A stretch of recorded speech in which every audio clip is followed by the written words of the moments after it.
The Ekoko masquerades from Ute village, whose cult is connected with Obaeware and his mother, Elere, appear on this occasion to bless the Oba. Ekoko is a ritual masquerade that dances to please the guests and the Oba.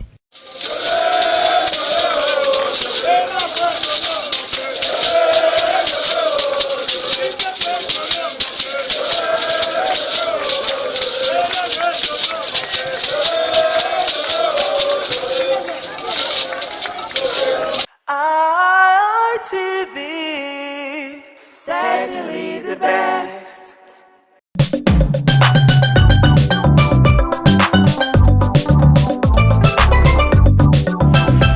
Also, waiting they happen.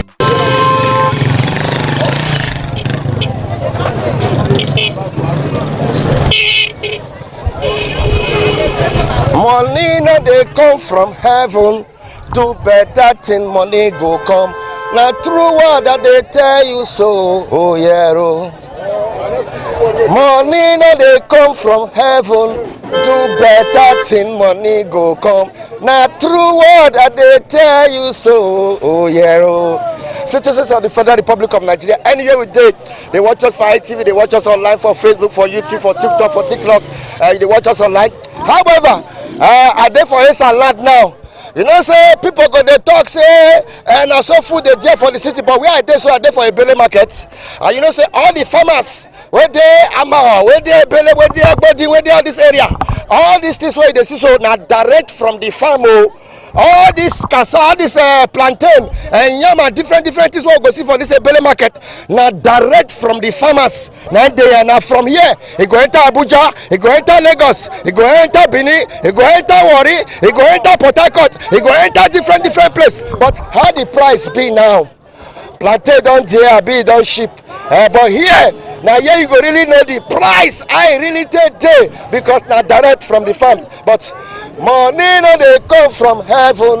Do better thing, money go come. Now true word I dey tell you so. Yeah, we don't dey go. I agree to Oga. Well done, no. Hey, whoa. Direct from the farm, oh. Direct from the farm, oh. Leaf from the farm. Cocoyam from the farm. Pear from the farm. Direct from the farm. Yamo. Ah! So I make sense, so. Sir, Sherry. Direct from the farm. I did for a belly market. For Igwe local government area. Hey, we'll see Yamo. Okay. All this yam now direct from the farm.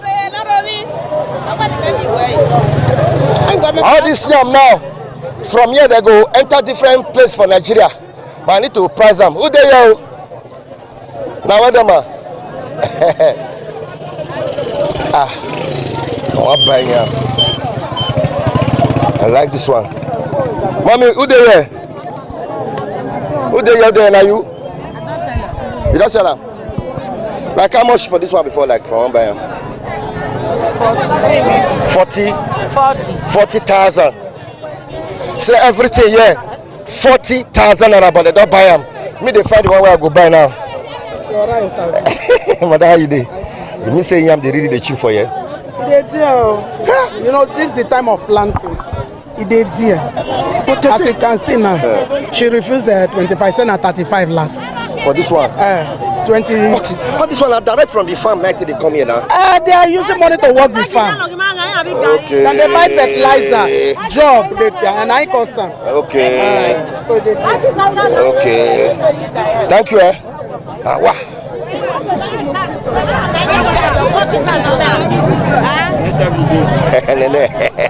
Why you dey put mark for the yam? You don't buy am. You don't buy am. if I want buy this type, nah. You know, say you want carry and go Lagos or Abuja, be na inside city. Na Benin. Benin? Okay, the price go come change, but what you come make this yam come here for Benin? Because of transport. Transport. Fuel they cost. We are supposed to have are you just make a fair check? They will wait for you for there. I want buy yam. Which one you want buy? What yam abi? Which one go suit? I like pardon yam and yam. What they chop oil with pepper.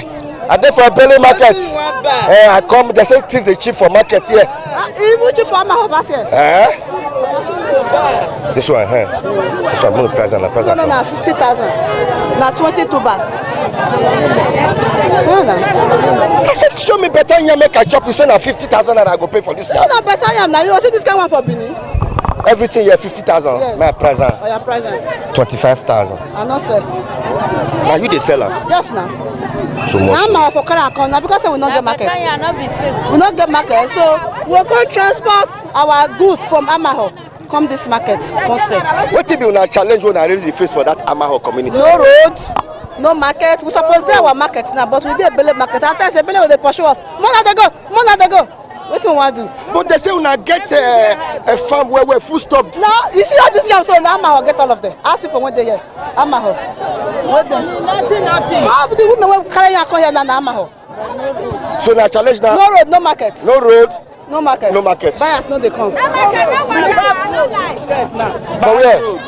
Yeah, Amaho. Go see yam when carry come. Where I am. Because of the road is bad, people are not buying things cost. Okay, make it film me. Yeah. No, sit down.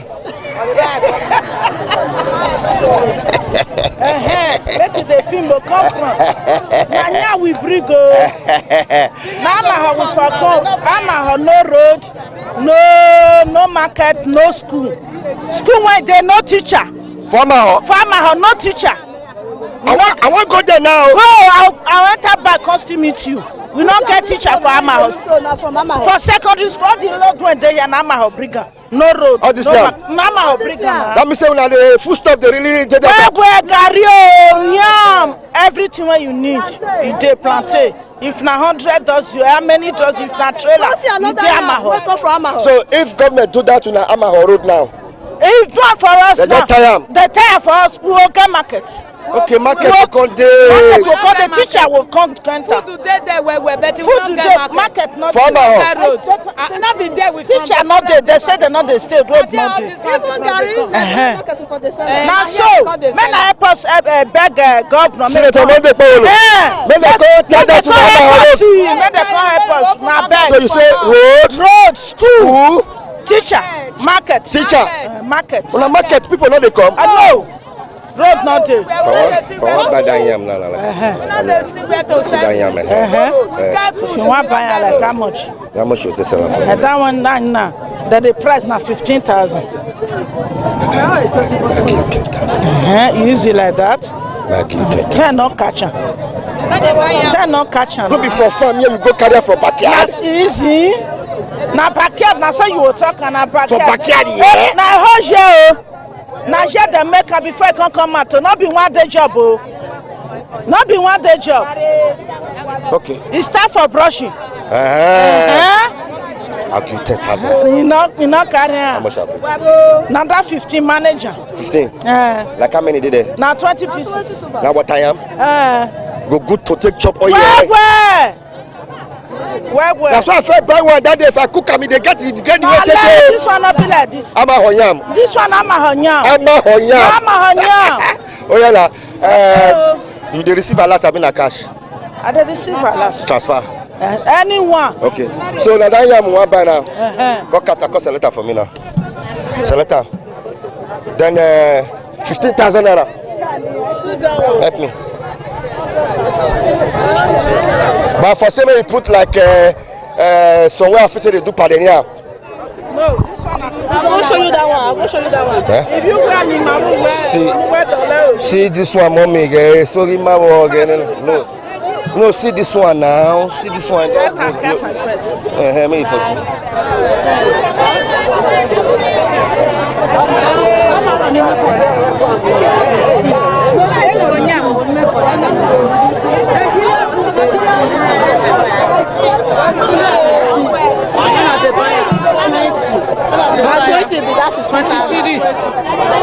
Mommy put better and use another one to miss her for me now. What's on? Not to do that. Not to do one. So, you know if you put like 5 for me for Padeniam. No, you should not bring that. Okay, come. Wibaro. So you say for this Amaho, you will be get food stuff, things, food there. Food there where? Now the road to take carrier come out. No motor, no market. Hey, madam. Buy this one, Jonah. Eh? This one is 20,000. Which kind of yam you want to go show me again? For Pandetian. Like how much that one? The 22 bars, if you reach like 50,000, but if you you will like her. What's on? You will like her. For how much? Like how much you talk just now? You will reach like 50,000. No, I know fit. They don't want to be. Yeti. Hey! Load down. This one, Jonah. You not sell at 13. 30,000. No, the mama sell her. 15. I don't say 18. Not be the same yam be this. I mean, not be the same yam. The same yam.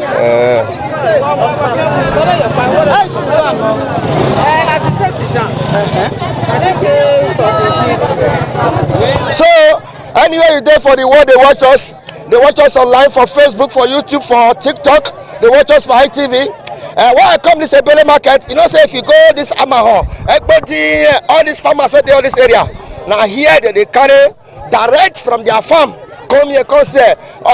However, people they come from different parts of the country to come buy here. People they sell for Benin, for Lagos, for Abuja, for different places. They come this Ebele market. But you see, sir, they talk to some of the farmers, and they say like that Amaho now. One of the challenges they get, they say their road. No good access road, make a state government make they can't tie their road, and if they tie their road, their markets go they function woto. Hope say this year me go sweet Well, was sweet. It was sweet, well. 15. So me add this one, Jonah. This one.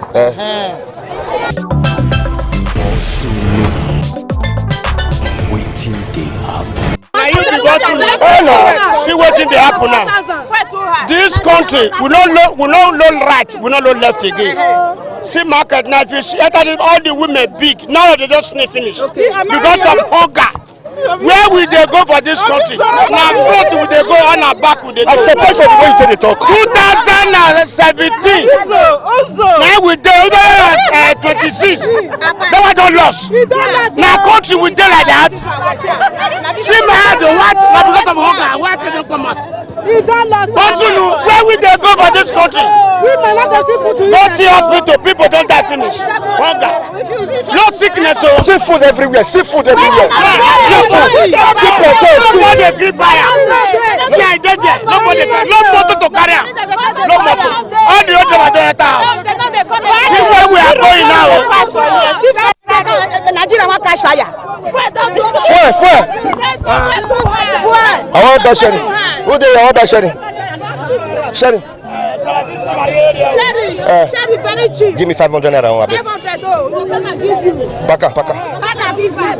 However, as I come this village market for Bele, the people they complain, especially Gary farmers, they complain. They say Gary too cheap.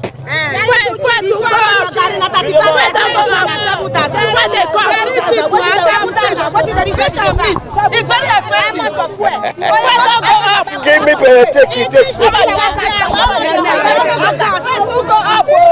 Okay, so give away. Show me where now.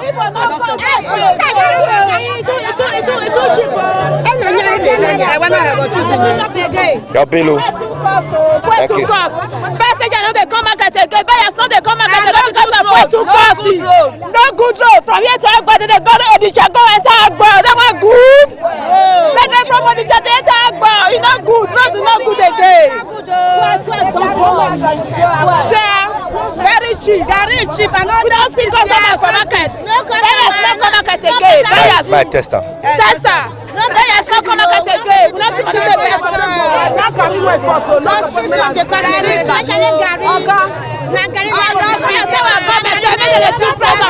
Meat and fish, they are expensive. Thank you. Money no dey come from heaven. do better thing, money go come. Na true word that they tell you so. And then they go. I want to tell Amaho. I want to tell Amaho. I want to tell them now.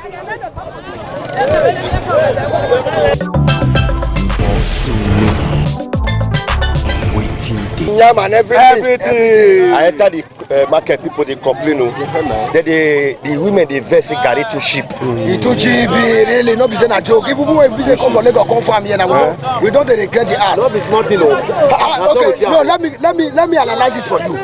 You will buy Gary. Listen to me.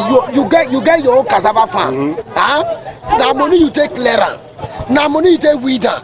Now money you take planter. When they go reach the time to the harvest, you will harvest with money. Now money will take care come. And they will collect 1,000 naira per bag. 3 bag now the full basic. That 3 bag now 3,000 already. When they take pleasant, 3,000 already. Now all your way will be say will feel catch and will be say will full that basic. Now 2,000 will be down 5,000.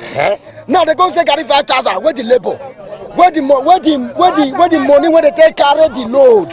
When they take carry the where the money? So all to the this here, my brother, you know easy for the women. You know easy for the women. You know, see, there is no way. There is no way you go to Edgy, beg they say make the collection. They don't collect more than again. Because of what? Diesel. The diesel is cost. Everything is cost. When you accumulate the money, the expense, the labor, and everything, when we say the labor pays the food is already 10,000 naira. And the cost at the rate of 7,000. What is the profit? Somebody came to this market last market. He gave 4 acres of Gary. He booked on the same company. Nobody give price. The man go out like that. He said no see woman will buy her. They say if they will buy her, make the man allow them do the Gary process first. Make them know how much they give her. The man cry go house. Like that bag of Gary, like how much you say they sell? I say na 7,000. Wait. Don't check it. Hey! Okay, no wonder the women the vessel. This Gary now, I say na 7,000. This Gary na 7,000. Now we take sell am 7,000. And this Gary now 2 days. Now I take work out for farm. Ground now e dey hard. Wow, take wife your put am. I come buy oil. Take to inside. Oil why take do am? Na 2,000. Why the engine? Yes. The engine 4,000. How much come in my house for inside? More na river. I beg. Make I tell us. Make the bill sort it come up. Make we feed the chop. So this Gary na 6,000 and 7,000. 7,000. We dey beg them. We dey beg them for 7,000. Make they buy am for us. So what did they pay you now? Be say your labor and the things wey you use to take produce this Gary. He waste. May we not put that for us. Maybe say we dey chop am. May we buy our children chop and have better part. If we say we wan go buy fish, one fish now 8,000. So if you say you want buy maybe buy mileage. Okay, may start from the farm. You come carry and come house. Then you come peel am. I come grind am. Then I come carry and go house, go fry am. All that one not be my money. Oh, the engine for inside now 3,000. Why I take grind am? I go buy oil 2,000. So not be say 5,000. How much go remain for the 2,000? Now I want to go buy fish. Now you see get and I me think that me buy am. Na buy for farm oh. I buy for farm. And I take machine take care come back for farm. So, like how much you supposed to sell this bag of Gary when you supposed to get? Okay, wait. Okay, make she talk. This Gary now, I supposed to sell her either 30 or 25. Very clear. Now, maybe I'll still get my own for inside because money when I take her come for farm now 2,005. That they take machine take her come. Did everything don't waste. So and wait till they chop. I know they carry out the come market say we say no we no need to buy Maggi, pepper. Let make am. I not get any gain for inside. So I beg, we the beg una. No na take. Make the Gary price make it go up. Make we pour my boy from 7,000 to 30,000 naira. Yes, so too much. They not 30, 20, 25. Make it good. Yeah, man. Make it go. Job man. I don't think I don't. Where I see buy now, buy. Yeah, if you carry yam come market now, 20 na rope. If you carry a come market, we can sell at 10,000 for yam and to carry job for farm. Not be small money. Carry job to clear. Yeah, if they clear finish, they'll still carry job, take digger. Not be small money that they pay.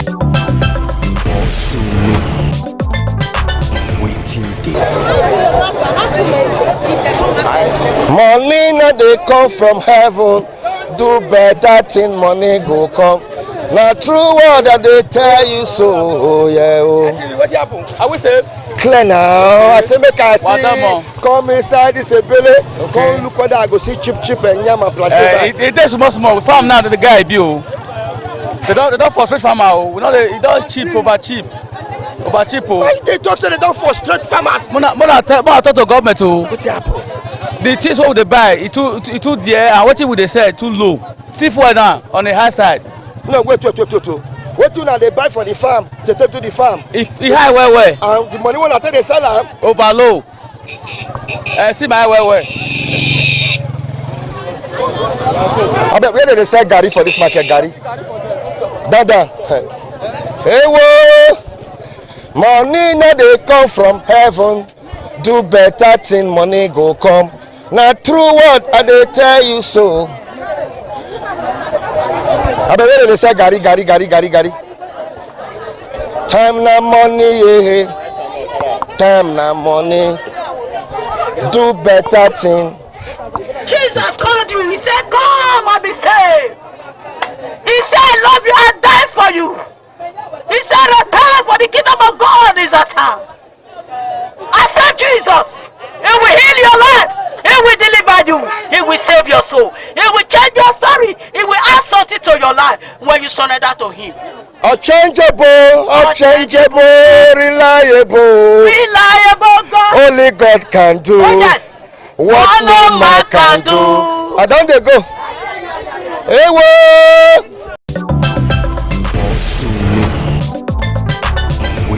If I want to buy this bag now, like how much? Go give me 100,000 carry. For ordinary corn within my backyard. Is there your company? They find out for you. They video me. Yeah, they video me. Ordinary corn. When I go church, when I sit for my parlor, I go grow. To where another one for battery go grow. To where one for backyard, go grow. Now I go buy this bag 100,000 naira. Yes, sir. You know, see what if they happen? Now we get fuel, now we they suffer them. I just come from village for Amawa. I don't know fuel, they don't increase fuel. No matter for come. Oh yeah, they continue.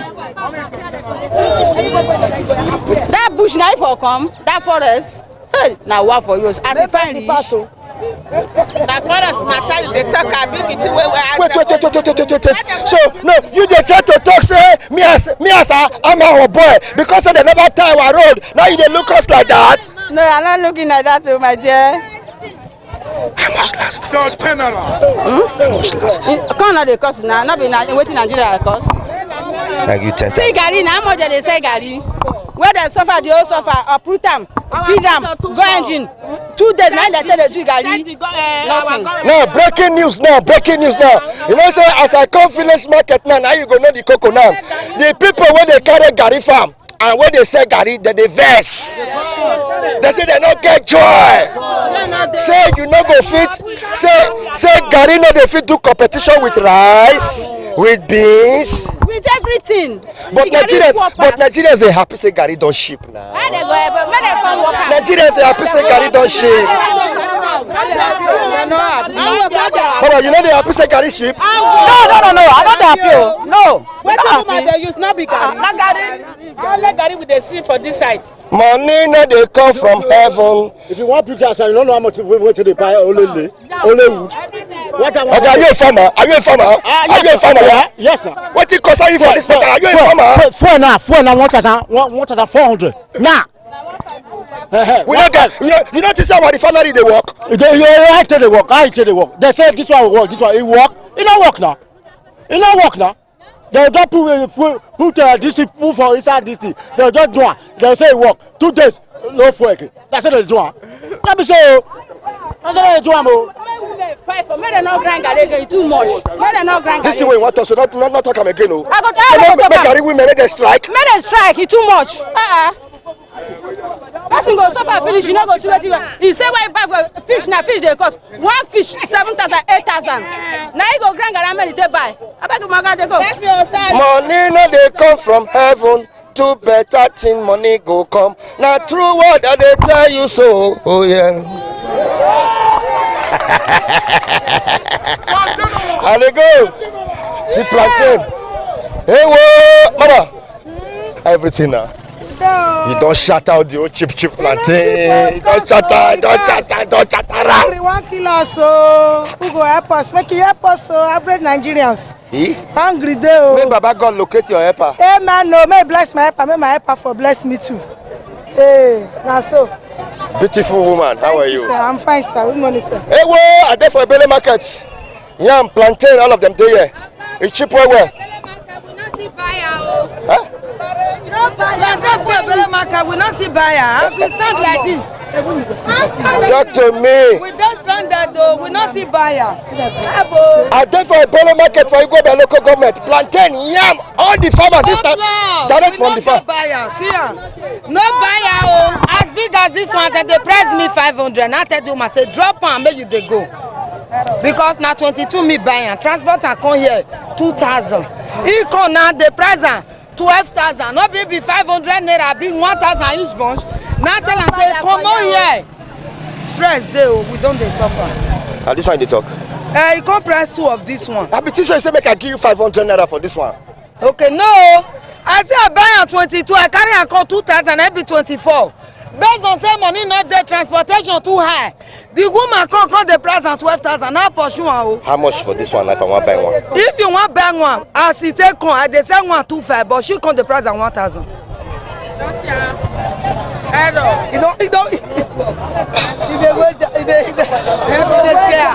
For Benin City, they said this thing 1,800 naira now. For Benin City. Now that time when they surplus, now scarce time. If you view very well, you'll see destroyer. This one now breeze and sun destroy this one. Farmers they stress, they suffer. So now it they cost for here now dozen with the say 60. Before dozen at 25-30. So everything now, how much you want to say this one now? Now 25 I say make she 25K. Yes. I see people when they do Gary, they vex, they follow me, they fight, say Gary too cheap. Gary too cheap, they want for straight farmers. Not be lie.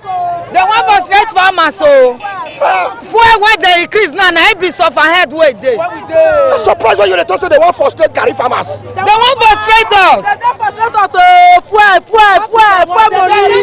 They want keep people, they want keep them. Fuel money. What be this one? Na melo. No, not be some melo, bill. Hausa melo. Hausa melo. Who done they go?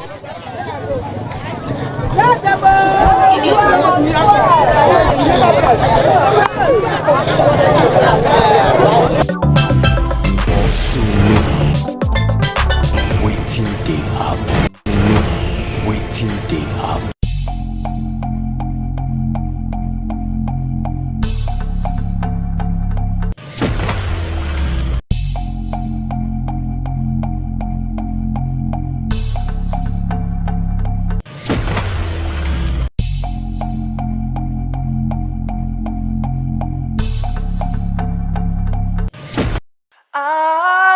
ITV, certainly the best.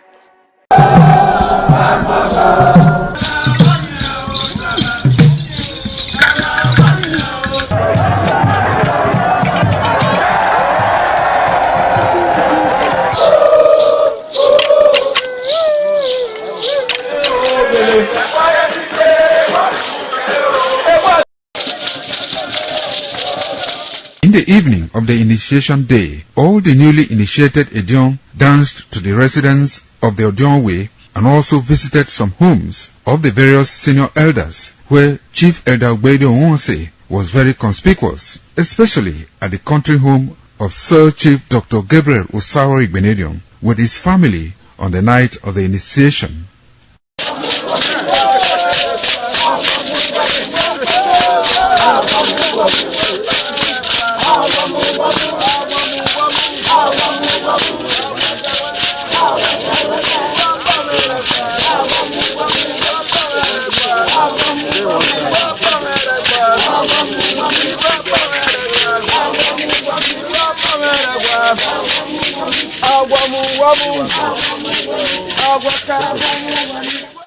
On the following morning, as part of the rite to be performed by the newly initiated Edion in Okada town, the initiates, led by Chief Eda Ogbedo Onwonse, visited the Esama of Benin, Sir Chief Dr. Gabriel Osaro Igbenedion, at his Okada country home residence to pay homage and appreciate him for all he has done in the development of the community, which has placed Okada in world map. They also thanked him for his role in the success of their ceremony. They commended the Esama of Benin as a custodian of Benin cultural heritage and for revitalizing the age-long tradition of the age-grade ceremony.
Ina se ti mi egewe.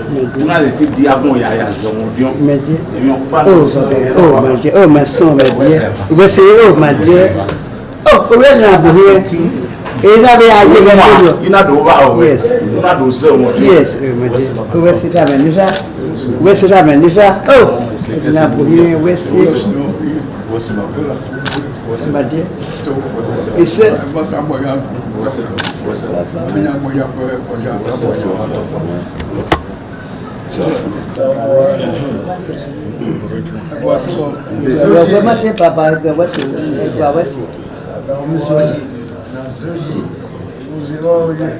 Sama tope.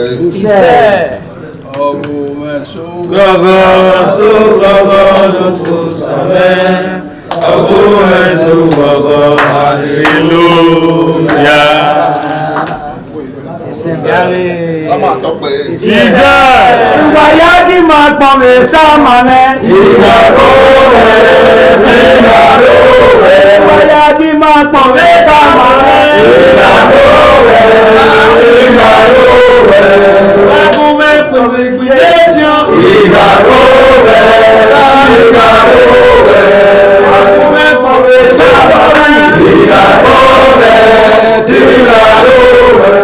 The Esama of Benin Kingdom thanked the new Edion for visiting him and advised them to always abide by the rules and regulations of their new positions. The Esama urged them to indulge in what will continue to bring development and progress to the community. When I say it's your Edion, I wait to us and I know what I've ever Papa. Caliban was in a cocoa, no, we said, who paid you? Who paid you? Papa. Eko mwana sewa. Ewa ya lote nete dirwe asewa maboma. Awe uwe dine. Ejo uki. Ejo na wele. Ejo na kulupe. Ejo na mluya kwa ewa hangiwele. Bawi kwa ba. Ojo we. Kaja ni nena ya debu yi. Bawi kwa debu na mwana no mase vloka yi.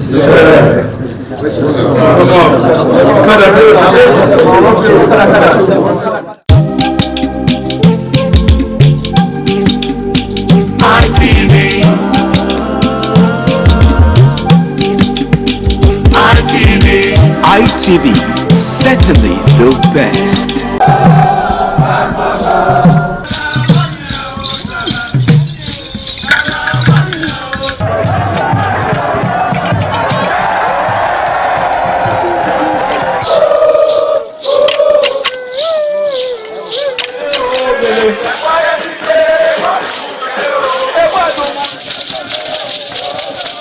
The Ugewe is the final ceremony of the series of festivals.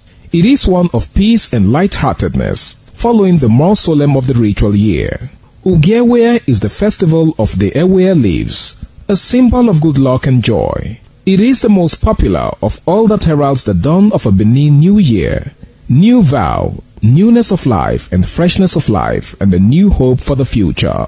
In the evening, the Ewe leaves are presented to the Oba of Benin in grand style in a colorful ceremony.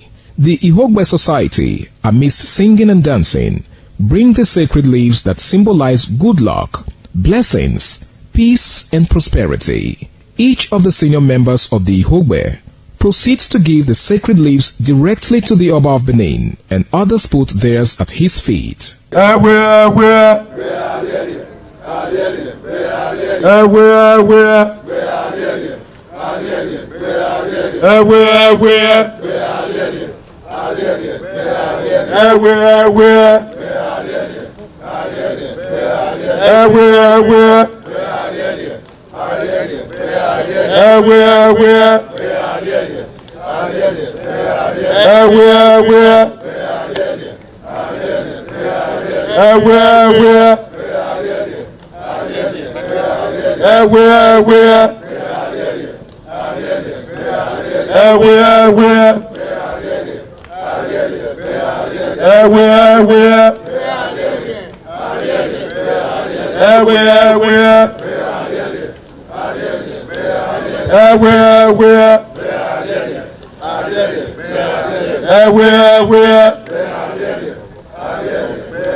la toi c'est main.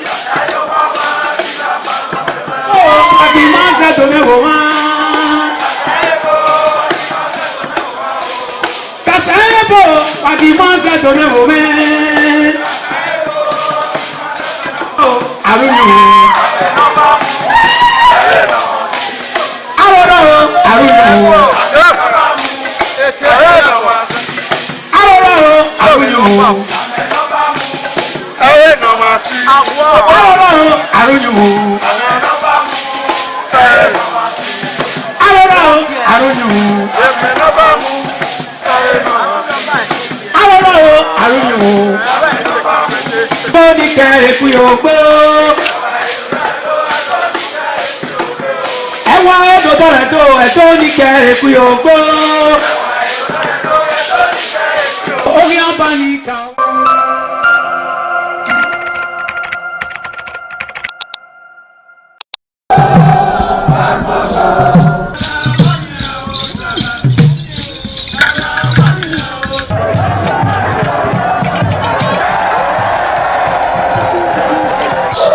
Yeah.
ITV, certainly the best.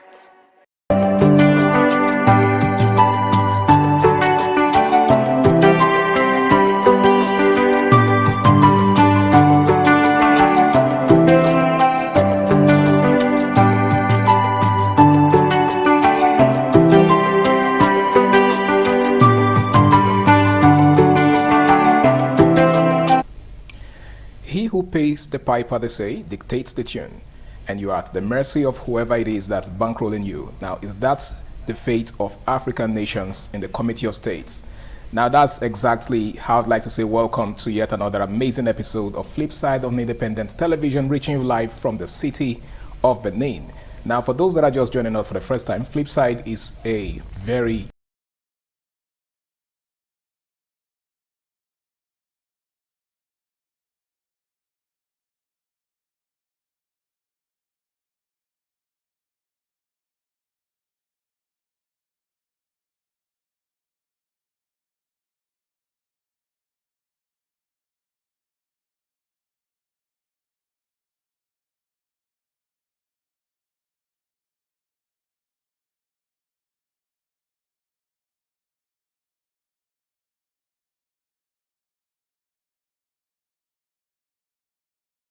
Is it wrong for a country to depend on other countries for aid?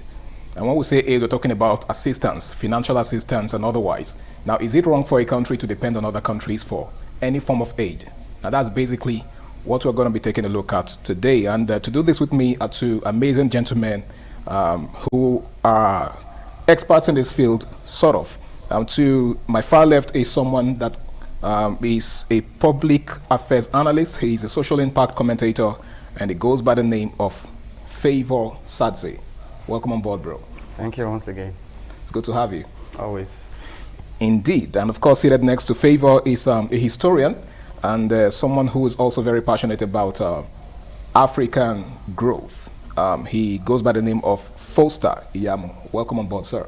Good afternoon, Mr. Harry, and of course, good afternoon, viewers. Good afternoon. So let's get started. The impact of foreign aid on African sovereignty. Maybe we should begin by defining the terms. How would you define sovereignty? Let me start with you, Mr. Foster. What's your definition of the term sovereignty? Okay. When you look at the concept of sovereignty, we are talking of a situation whereby a state, because when it comes to international studies and diplomacy, we rather use state as a guest country. Okay. A state is able to determine her internal and external policies without the interference of outside bodies. Okay. It means they are not dependent on the outsider to interfere in the business of their own country. They make their laws by themselves. Okay. They generate taxes by themselves. So they run their internal affairs They by themselves. both their internal and external affairs. Okay. They choose those to have relationship with and those they choose not to have relationship with. It means you are sovereign. Nobody decides for you. Nobody tells you, oh, do it like this or do it like that. It's like you having your own home. For example, I'm a landlord, you are a landlord. You cannot come to my house and tell me how to run the affairs of my home. Okay. It means I'm now your tenant. And I cannot come to your home to tell you how to run the affairs of your home. Like Benin, we say, Obagu Obadia. That is, a king does not stay with a fellow king. They are all in their different kingdoms. Okay. So they administer their kingdoms autonomously. So that's what the concept of sovereignty is. Thank you, about. Mr. Foster. Now, do you share that thought, Favor? Yes, very well. And or you have a little variation? It's not different from what has been said. Okay. As far as a state is concerned, it should be able to make its own laws, and those laws influencing every other thing that happens in that state. Okay. But in this situation, we want to consider a country. All right. Now, still in the spirit of defining the concepts, okay, what is foreign aid to you? Favor, this one is to you. And why do many African countries depend on foreign aid? Because this has been, a major issue on the front burner for the past couple of years, especially since independence, the independence of most African countries. People have been asking questions as regards why African countries have to depend on their Western counterparts, especially, to survive. So what's your take on that? How would you define foreign aid to begin with? Just as the term implies, foreign aid, it is considered as any assistance given to any state or country in times of either crisis or as part to support various or peculiar needs. And this aid could be from institutions or even government from other countries. Okay. All right. Mr. Foster, what's your take on that? How would you, conceptualize the term aid? He said, it could be any form of assistance whatsoever. Yes, basically, it has to do with assistance, monetary assistance, material assistance. You can even look at it from a way of advisory assistance. Really? Telling you. How so? Yeah. This is how you go about this situation. This is how you go about the other situation. Okay, advisory. Yeah, advisory. So it's an aid. Anybody that assists you in getting the desired result of what you are pursuing, the person has aided you. Yeah. Now, for example, some businessmen, they go to the bank for loans. In spite of the fact that they are going to pay back, the bank has helped to aid them in facilitating their business activities. And ease the burden that tended to be beyond them. Okay. Yeah. All right. So does foreign aid strengthen or weaken the sovereignty of African states? You want to consider it from two aspects. It can be an advantage. It can also be a disadvantage. Okay. Let's begin with the advantage. The advantage is that it helps to build. It helps to strengthen policies. It helps to strengthen infrastructure. It helps to also fast track development. Okay. But the problem with this is, just like your first opener, when you started, he who pays the piper dictates the tune. Yeah. So none of this aid, none of this support, none of these assistance will come with a free hand. It will always come with terms and conditions that will always apply. And this is in respect to the fact that they have to get their money back if it is monetary. Okay. They have to get a reward for whatever they're investing back. So they will always want to ensure that, just like a bank, for example, gives you a loan. They will tell you, your remitter will either be weekly or monthly. There's a particular amount of money you have to pay within a period for you to. So all of these conditions will put you in check. And when the check starts to come, sometimes it's selfish. It's selfish because we operate a capitalist system of government, more globally.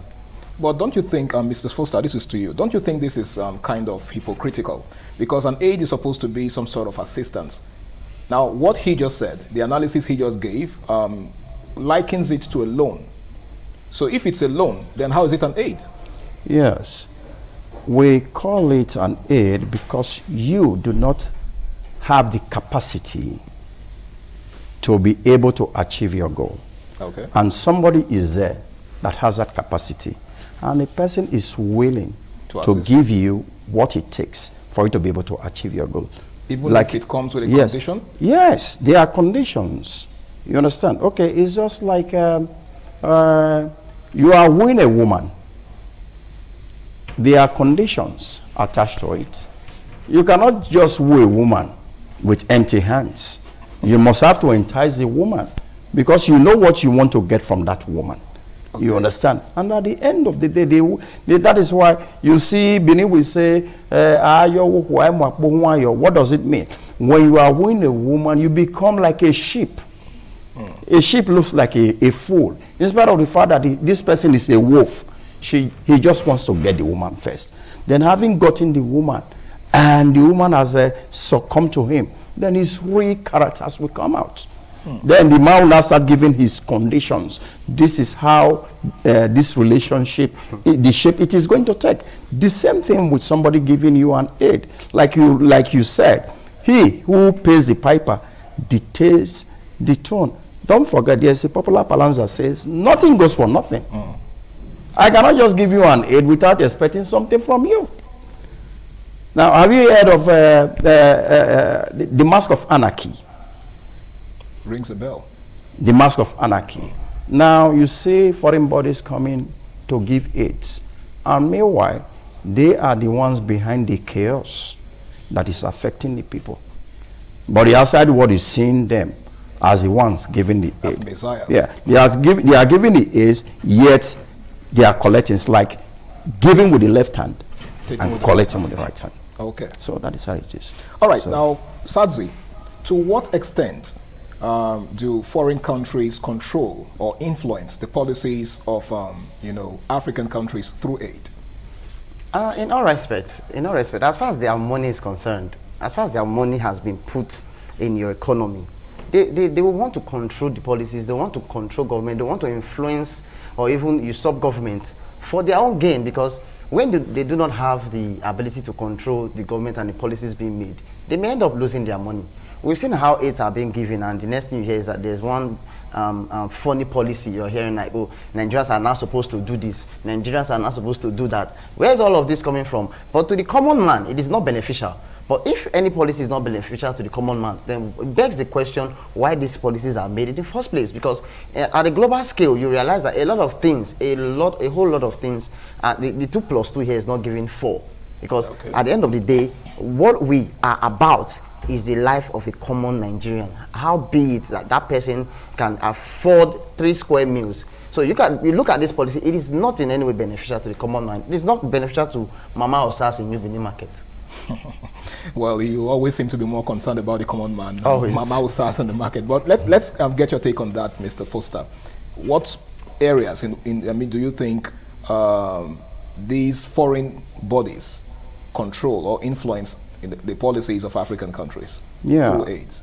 Okay, when foreign bodies give African countries aids, then they have a way of influencing their policies.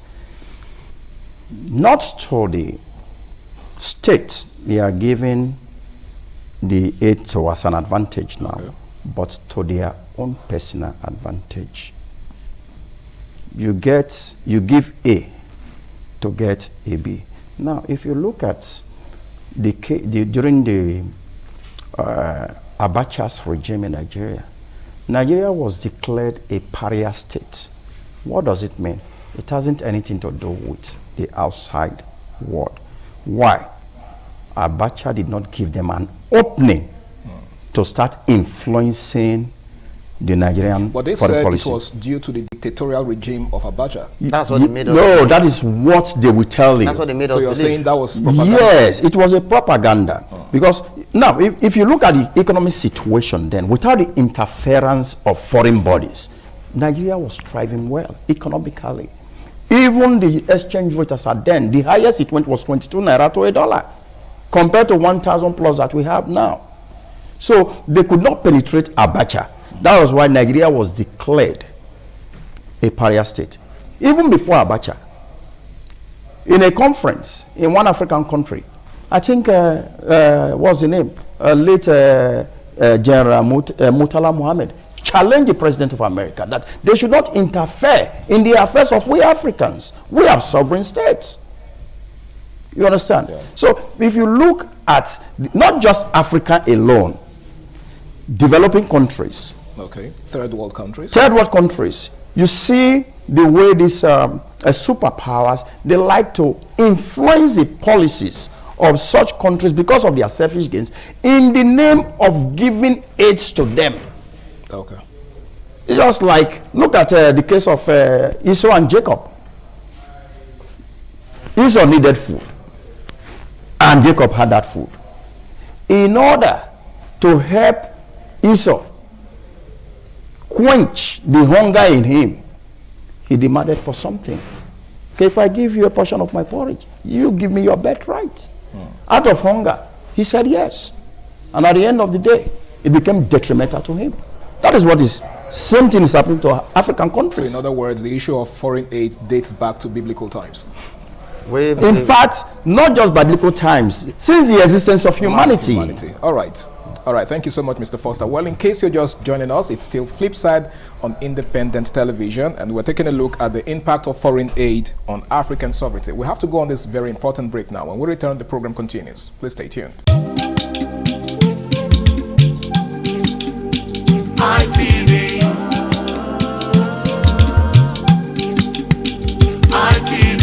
ITV, certainly the best. Yes, it's still Flipside on Independent Television. We're taking a look at the impact of foreign aid on African sovereignty. Now, I'd like us to take a look at the home factor in all of this, because, you know, it's actually very easy to point fingers at someone else. You know, passing the blame is very easy. Nobody ever wants to take responsibility for their actions. But let's look at what factors are responsible for, you know, foreign interference in our activities, in our affairs. Is it that we are not self-sufficient? Because it's often touted that Africans or African countries are blessed with lots and lots of human resources, you know, natural resources and all of that. Why do we still depend on foreign bodies for aid? I think responding to that, I think first of all it's intellectual laziness, and we want the easy route to things. We don't want to put in the work, and we want to be able to buy the future now. I'll explain. Do you know that it is common that there's a Dangote refinery now, right? Yes, and Dangote refinery still has to buy crude from outside the country. Does that even make sense? In all ramifications, no. We have crude, right? But it is worrisome that we can't even access our own crude. Why? It has already been sold. It has already been used to make negotiations on the table of, you know, aids and requests and loans and all of those. So at the end of the day, you want to ask what these people had in mind when they were doing this trade. You know, you sell the next 20 years, you sell the next 10 years, for a reason, because they never had the belief, they never had the intention that they were going to be self-sufficient. They never had the intention that the refineries were ever going to work. And that's why they could say, okay, buy it for the next 20 years. It's like a owner of a property. So you're saying that they were not futuristic? We have never been futuristic. We will never be futuristic as the status quo is at the moment. Because I know you want to say, okay, but there are some persons who are doing their bit. If you write the exam today and the total score is supposed to be 10 and you score 2 or you score 3 over 10, you still failed. You still failed. It does not change the fact that you got 3 out of the 10 correctly. Below. But overall, you still what? Failed. So the few people who are doing their best to ensure that things work out are so insignificant that those that are not doing at all carries the day. And it is a very, very serious matter. Nobody wants to do the hard work. We just want to, you know, marry now, eat now, enjoy now, and forget about later. And that's the resultant effect. So whoever now comes and promises us all of these goodies without doing anything, we jump on the wagon. But don't forget, for you to be a world power, you need to be able to control the world. So they will do anything to keep that status quo as world power. And you think providing aid and controlling us through this aid is one way to achieve that? It's just the best way. It's just the best way, because we have decided to remain as a third world country. We have the intellectual capacity. We even have the right motivation. And ask me, what's that motivation? Poverty. But what have we done? What have we done over the years with all of these that we can actually, you know, turn around for ourselves? Nothing. In fact, if your peers or your colleagues see you doing too much, they'll tell you don't do over sabi, because that is not the standard. Because when you do too much, you raise the bar, and when you raise the bar, it puts everybody at work. Nobody wants to work, so you come down so that all of us will be stupid and lazy together. All right, thank you very much, Sadzi. Now, your perspective to that, Mr. Foster, the home factor. What are we doing wrong? Now, there is what is called dependency theory. What does it entail? Depending on others to satisfy your wants or your needs. You don't want to work towards satisfying your personal needs. You want the easy way out. We have these natural resources. We have the human resources. We have the intellectual resources. Now, we have not been able to go to the drawing board as to see the possible way forward, but we are looking up there. What Kwame Nkrumah of Ghana said, neocolonialism. Having abolished colonialism. Neocolonialism as a concept now came, whereby we still look up to our colonial masters for whatever we intend to do in our own state, which is very, very wrong. Okay, now when I'm talking of dependency theory, like I did say before, we have the human resources, the natural resources, or rather mineral resources. We have the intellectual resources, but have we been able to put them to use? Now, we have the crude oil, we extract them, and we export them out. For those out there, to convert them to finished products for us. Now, don't forget, why I said dependency theory is that while we extract and we are to sell to them, they are the ones that determines the price they are going to buy from us. Of a fraction. You understand? And if we don't sell at their price, don't forget, other countries have such crude oil, so they can always go to the to others to buy. Then, having converted them to finished products, they are still the one that still determines the price at which they will sell to us. We have no choice but to buy from them. And meanwhile, we have the intellectual capacity to do all these things, but we have not been able to go back to the drawing board and sit down. Instead, we use our intellectual capacity or intellectual integrity that we have to service other nations outside. You see, somebody can tell you, I'm a professor in so-so and so university in America. He's so proud of it, but he will not be proud to tell you he's a professor in one university in Nigeria. And we need them. Put these things together. How do we refine our crude oil by ourselves so that we can also be selling out to the international markets? All right. All these things are not there. Okay, well, I actually do think that has to do with the fact that we don't have an enabling environment. But we have to go on this very important break now, and when we return, Flip Side continues. Stay tuned. ITV.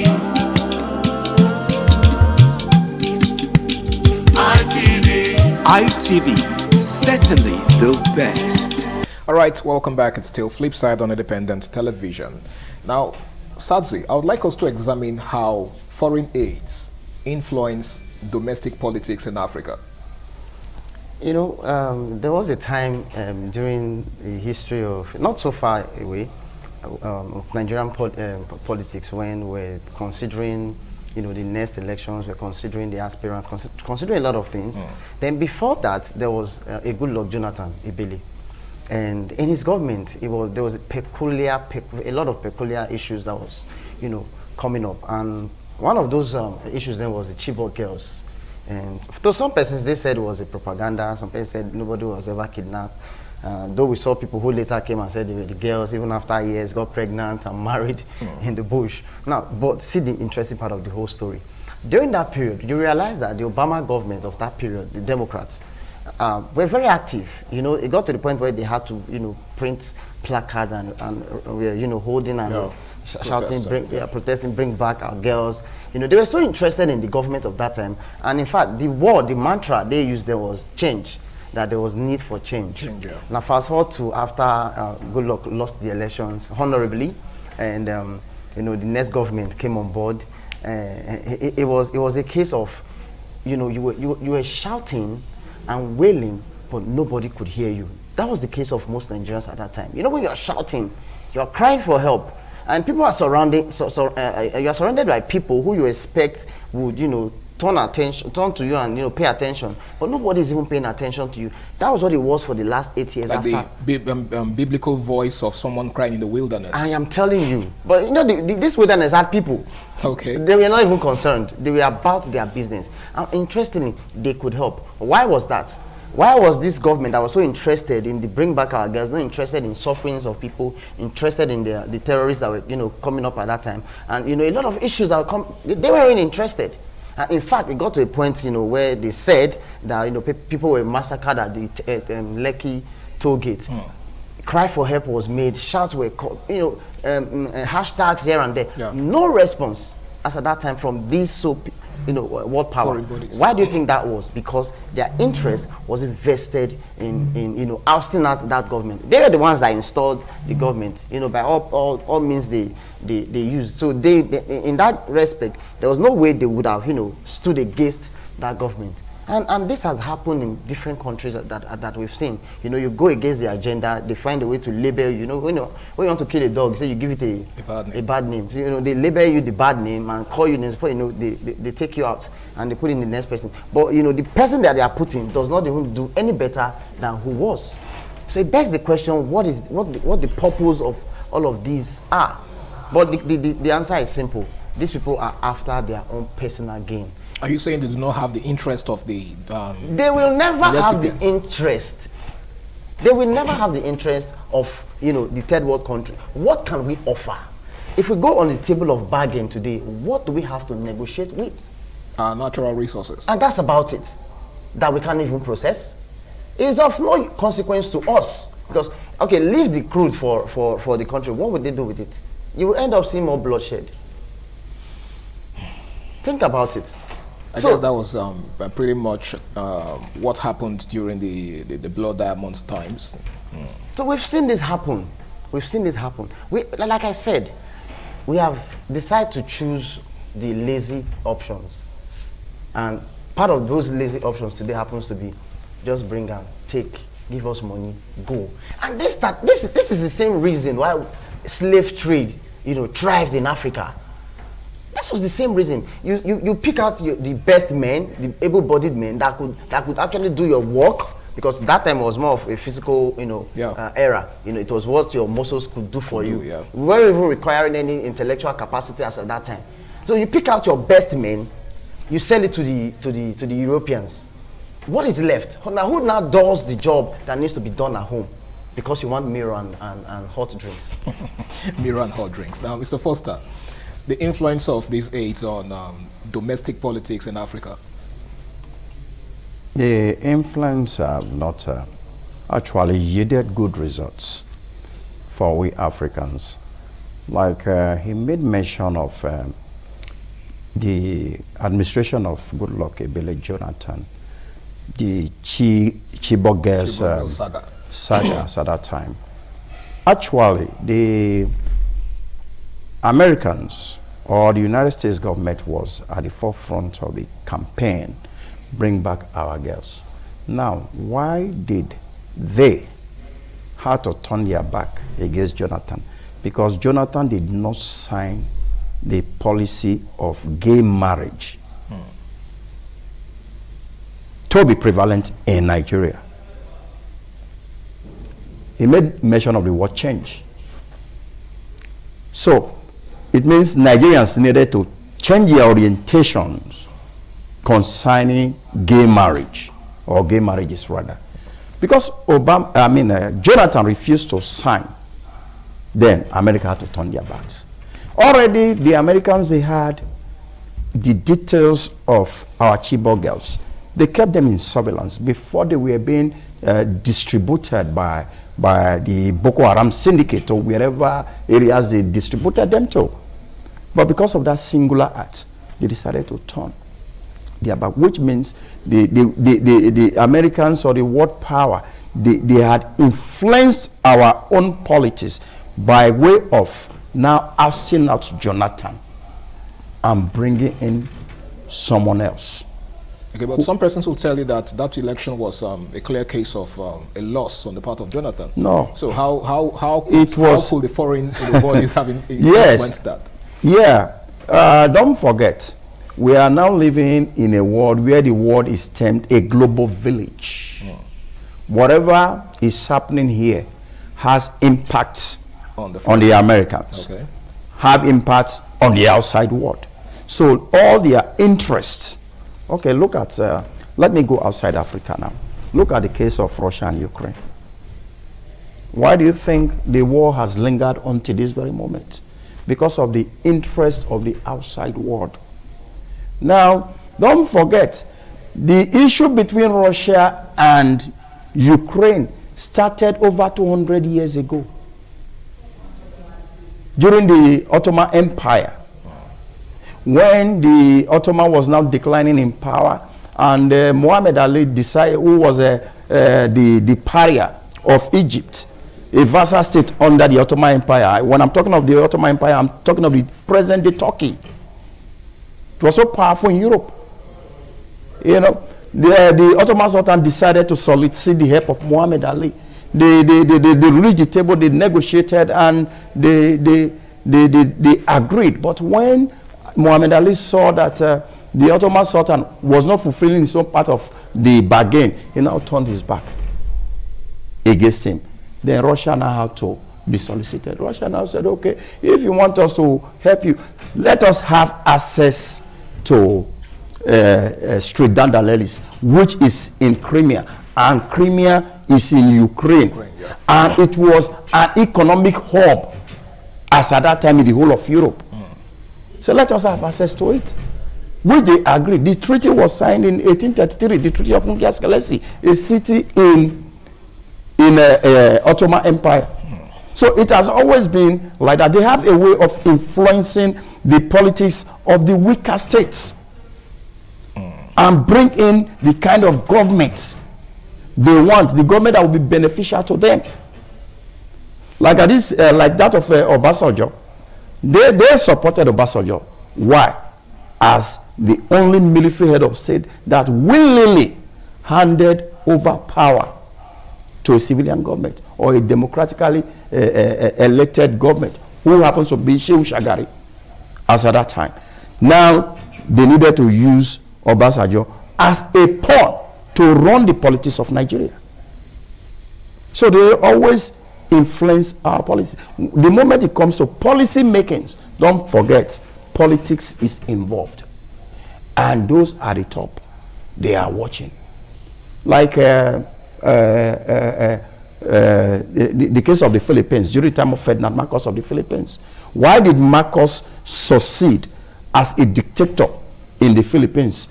Because Ronald Reagan, who was the then president of America, was solidly behind him.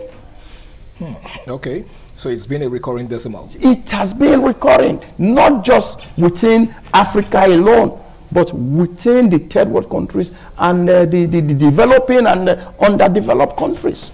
All right, thank you so much, Mr. Foster. Now, Mr. Sadzi, there have been questions, regarding the motive of China in particular and its activities in Africa, right? Now, a lot of persons have, insinuated that China has ulterior motives, especially in its aid towards African countries. Now, does this also apply to bodies like the IMF, the International Monetary Fund? Do they also offer, aid to African countries or third world countries with ulterior motives? Very well. Very well. Even if most of these aids have, gone a long way to help alleviate poverty in most of these countries? If poverty has actually been alleviated in most of these, or don't you think it has to do with the mismanagement of these of the governments of these countries? You cannot give a white elephant gift and expect progress. Do you know what the white elephant gift is? Let me tell you. There's a poor man, back in those days, white elephant happens to be for the elites and the rich. And, you still had the poor people. Then a rich man now sees a poor man and says, oh, I like you, I like the way you do your stuff. Let me reward your excellence and your hard work. I don't have food to give you. I don't have, tools and equipment to give you. But I have this very big white elephant of mine. Let me give it to you so you can also feel like a big one, like a rich man like myself. And he gives you the white elephant. Now, at that time, do you know what it means to be able to maintain a white elephant? So you just added more problem to the poor man's problem. He will have to think about how to wash. He will have to think of how to gather people to do this washing. He will have to think of how to get water. So the cost of maintaining the white elephant is way more. The gift of the white elephant itself. In the public, or to the eyes of the public, he was just gifted. It's like dashing you an aeroplane right now. It's of no consequence. You can't even license it. You have to sell your property, sell your probably your inheritance, and you still wouldn't have gotten what anywhere. So what's the point? Okay, so that you are likening the aid that the IMF has to offer. It is simply a white elephant gift. White elephant gift. Well, it's still flip side on independent television. Now, this is our final break on the show. When we return, the program continues. Please stay tuned. ITV.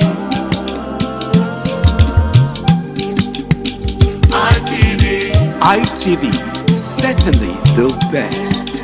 Yes, it's still flip side on independent television, and we're gradually wrapping up now. Now, I'd like to ask you this favor.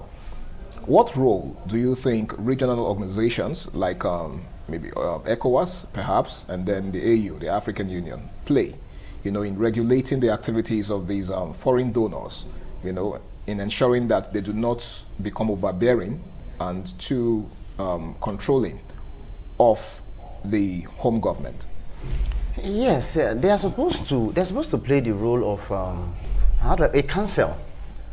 They're supposed to play the role of a council and ensuring that policy formation meets the interests of the states and not the donors.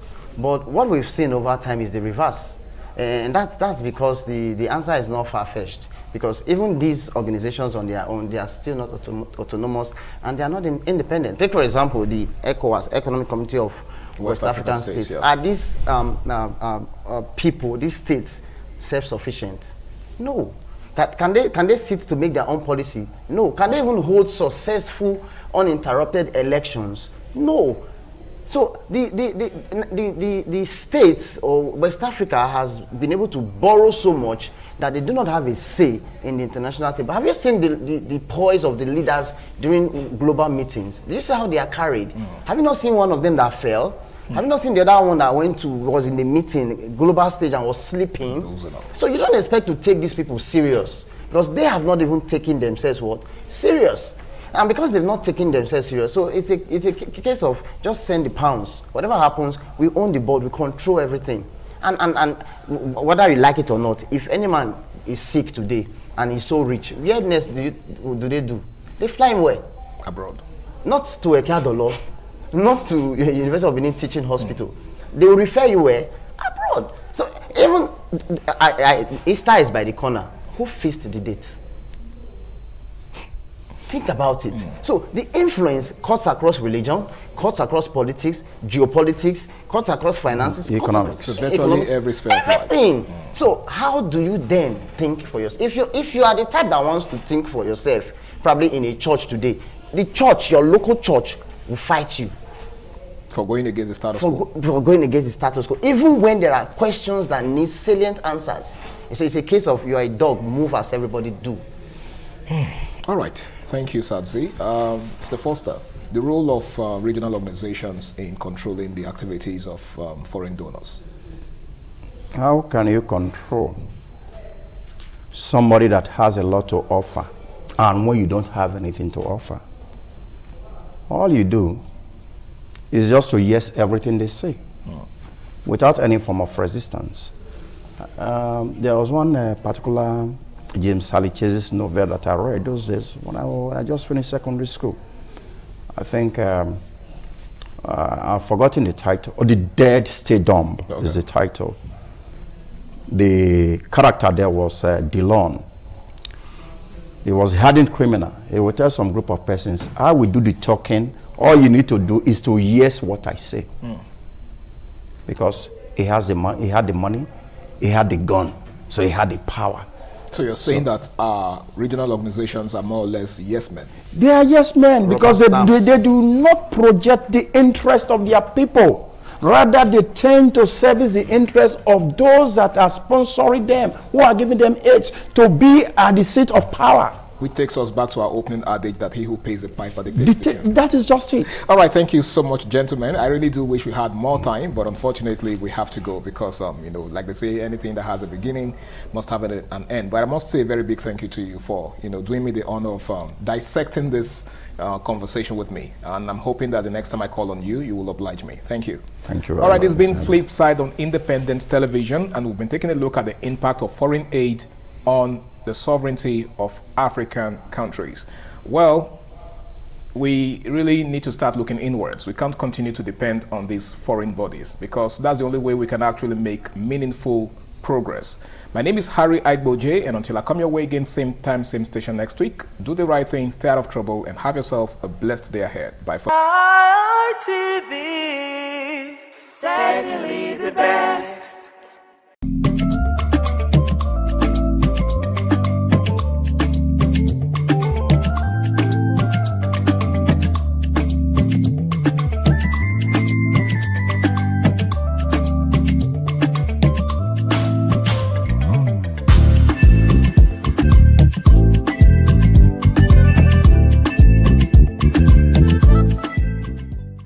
Hello and welcome to WIC Women in Conversation. This is a table, a red table for at that, where women sit to talk about women, things concerning women.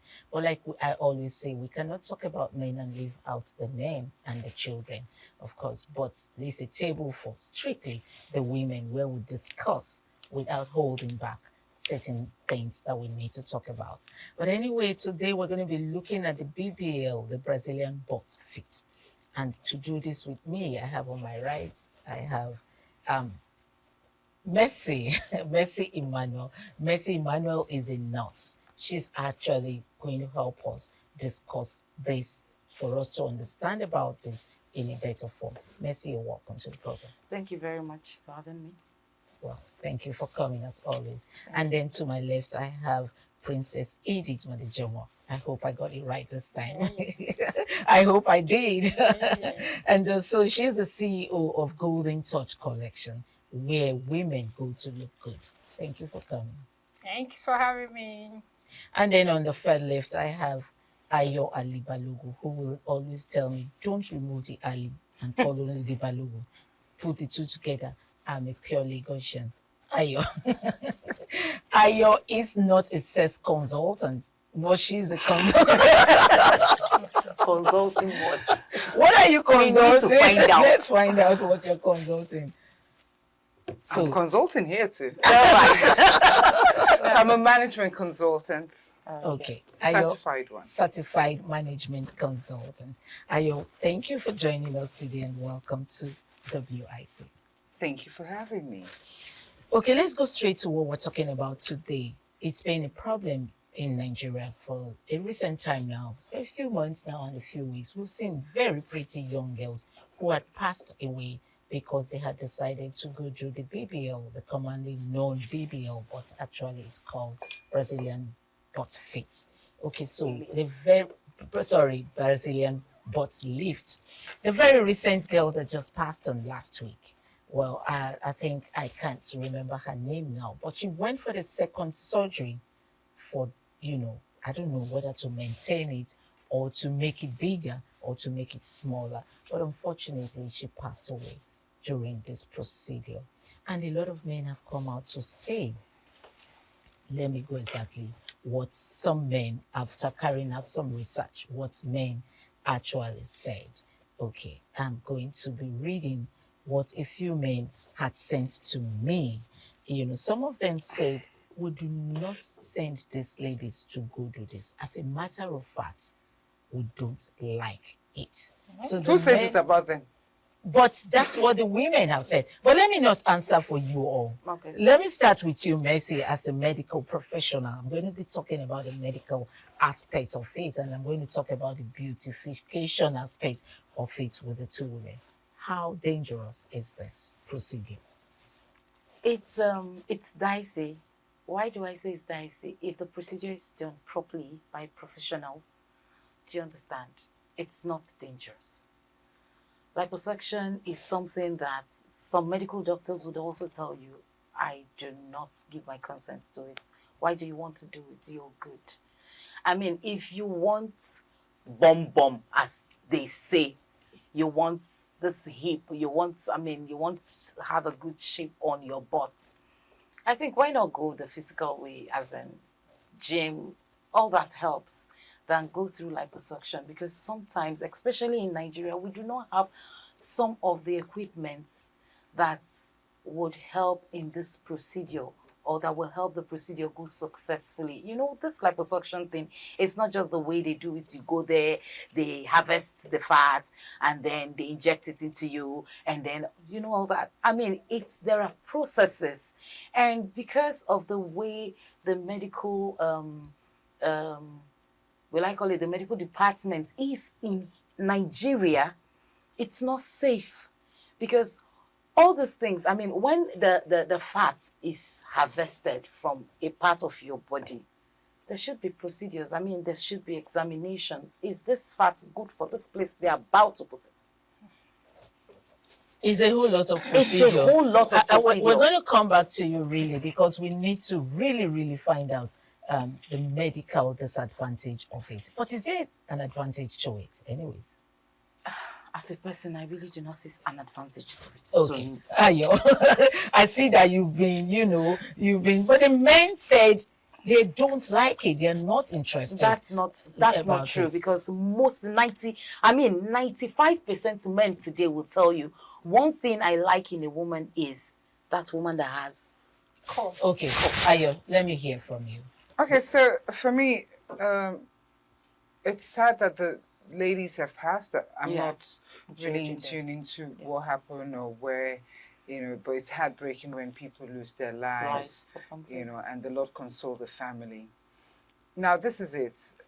When you go into any venture, it's a 50-50 chance. Nothing is sacrosanct. Yeah. So that you could go for tooth extraction and you die. Sure, very well. So, so that's that. The Lord console the family.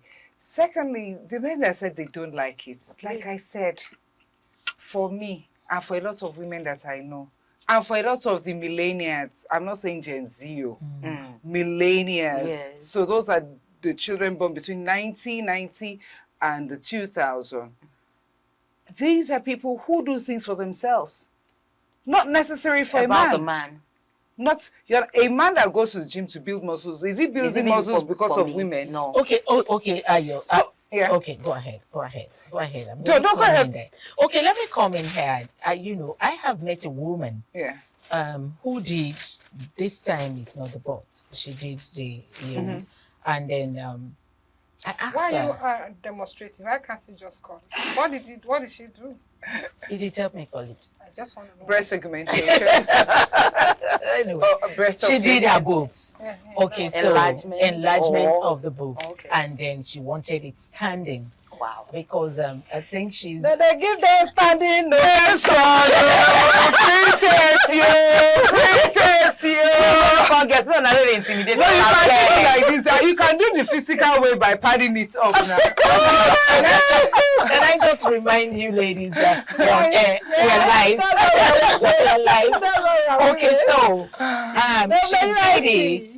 And then when I asked her, because she started having issues with it, she lives in the UK. And I asked her, why did you do something that will be giving you pains like this? I mean, and she said, as at the time, she was married to a white man who was always talking her down about her boobs. I said, did you remind this man that you had 4 children for him? And she said, you won't understand. He was always, talking me down. So she didn't have the self-confidence anymore. And so she decided to go do it. And what happened? Even after doing it, she's still divorced.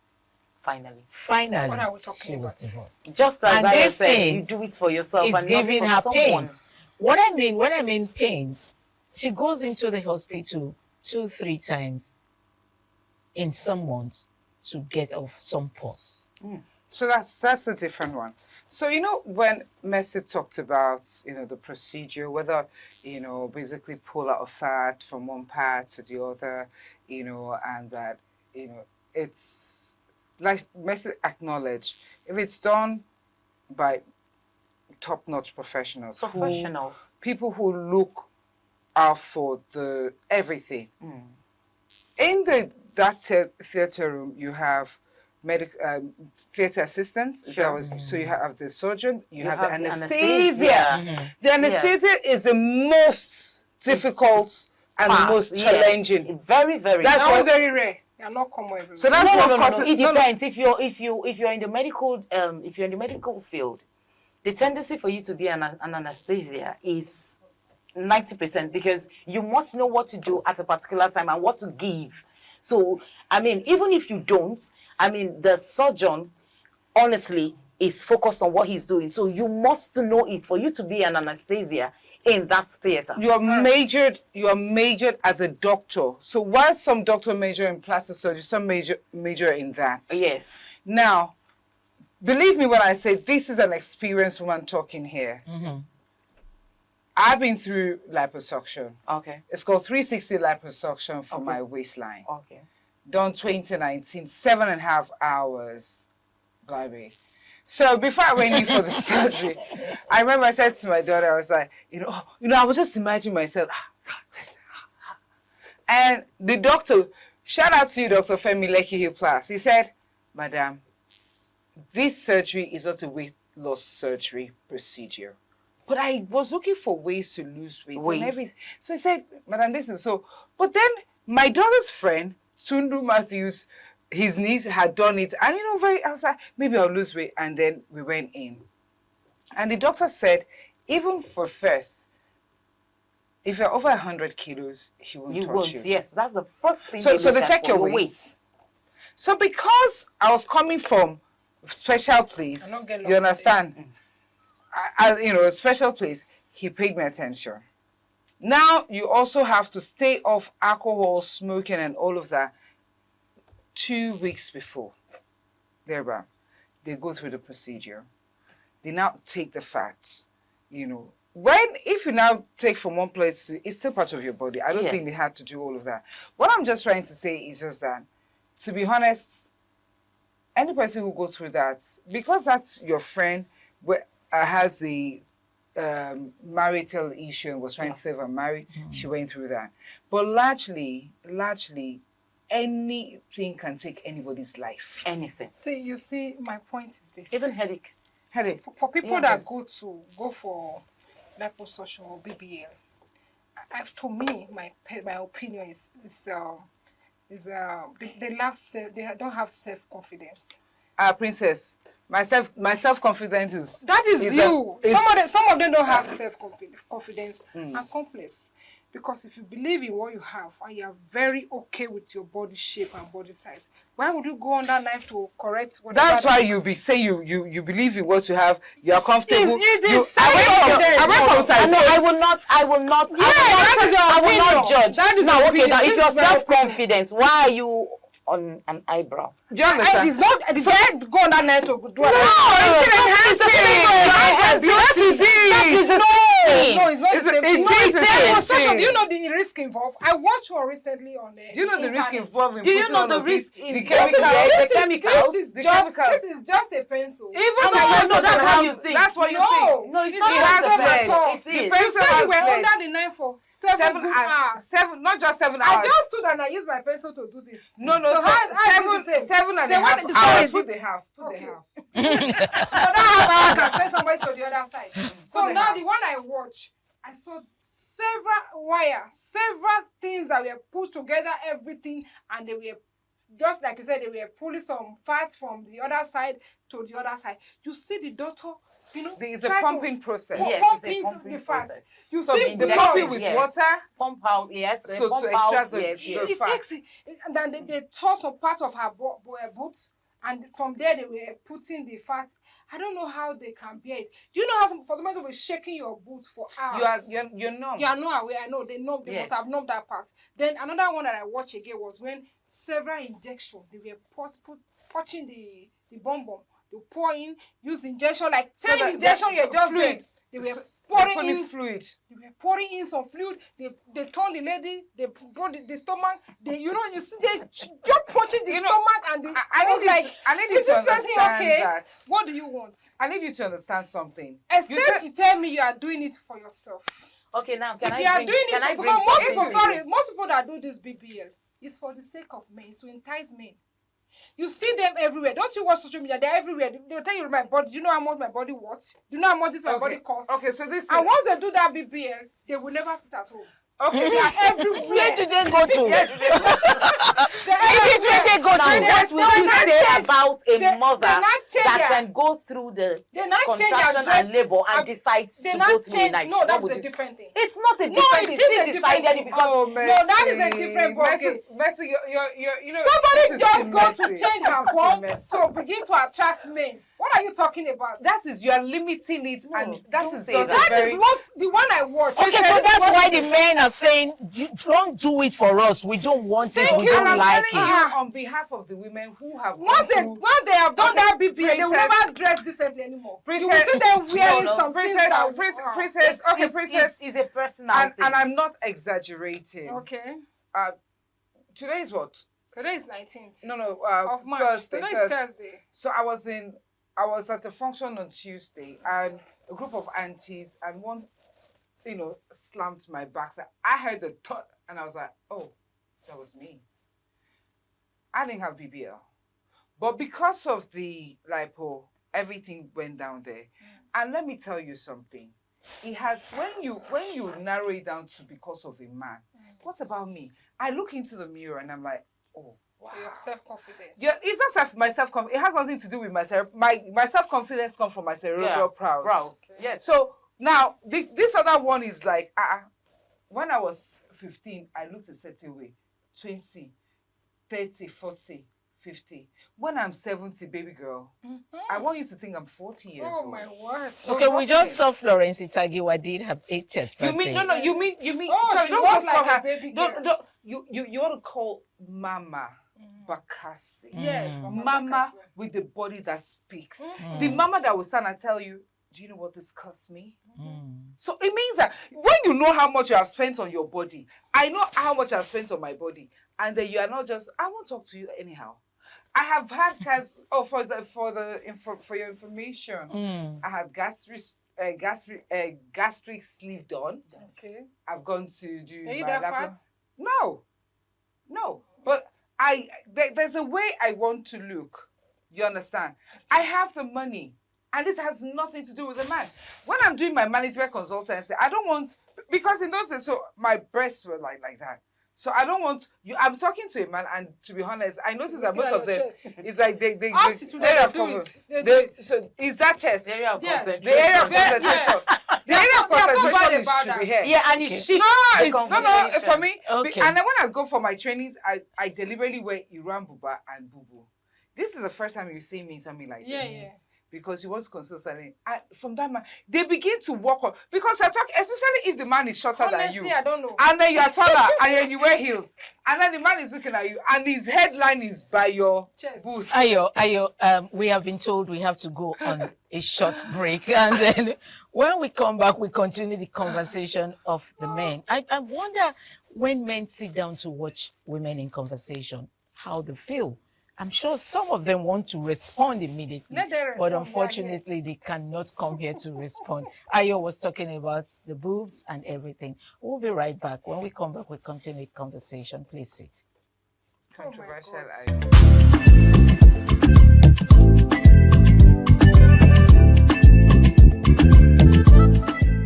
Welcome back. It's still WIC, and I still have with me in the house Edith, and we have Mercy, and I also have Ayo. Ayo, the one that told is a controversial Ayo. You know, Ayo does not agree with any person. She does it her way. She's one way. Exactly. Okay. Ayo, you were saying something before we went on a short break.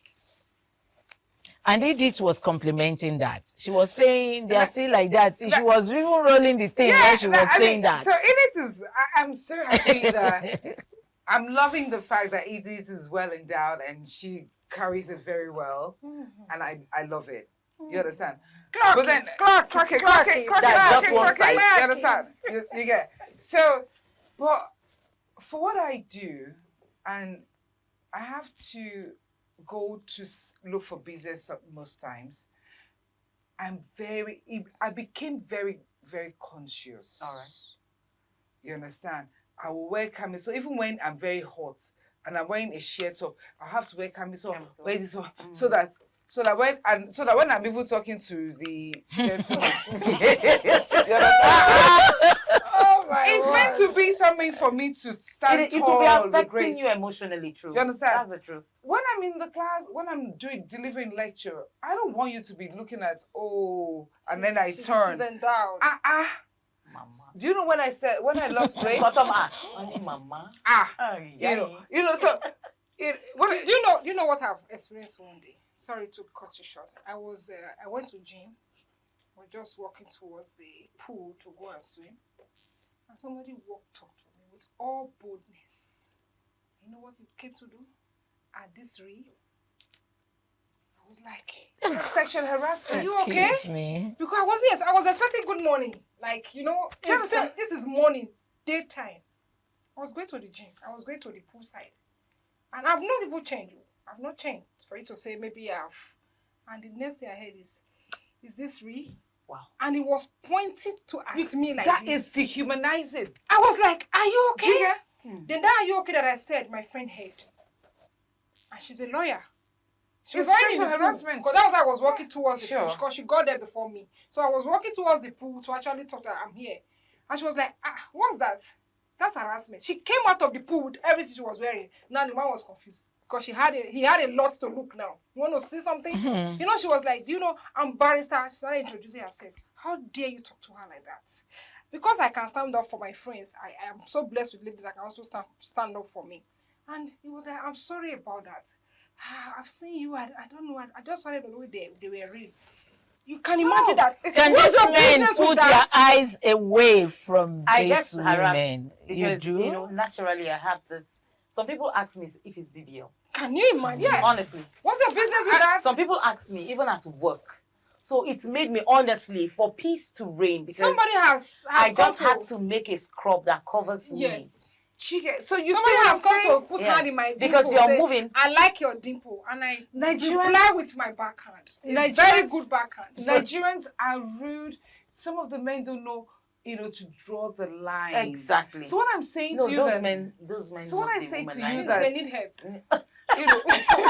so when a woman They need decides to do BBL, it could be for her own sanity.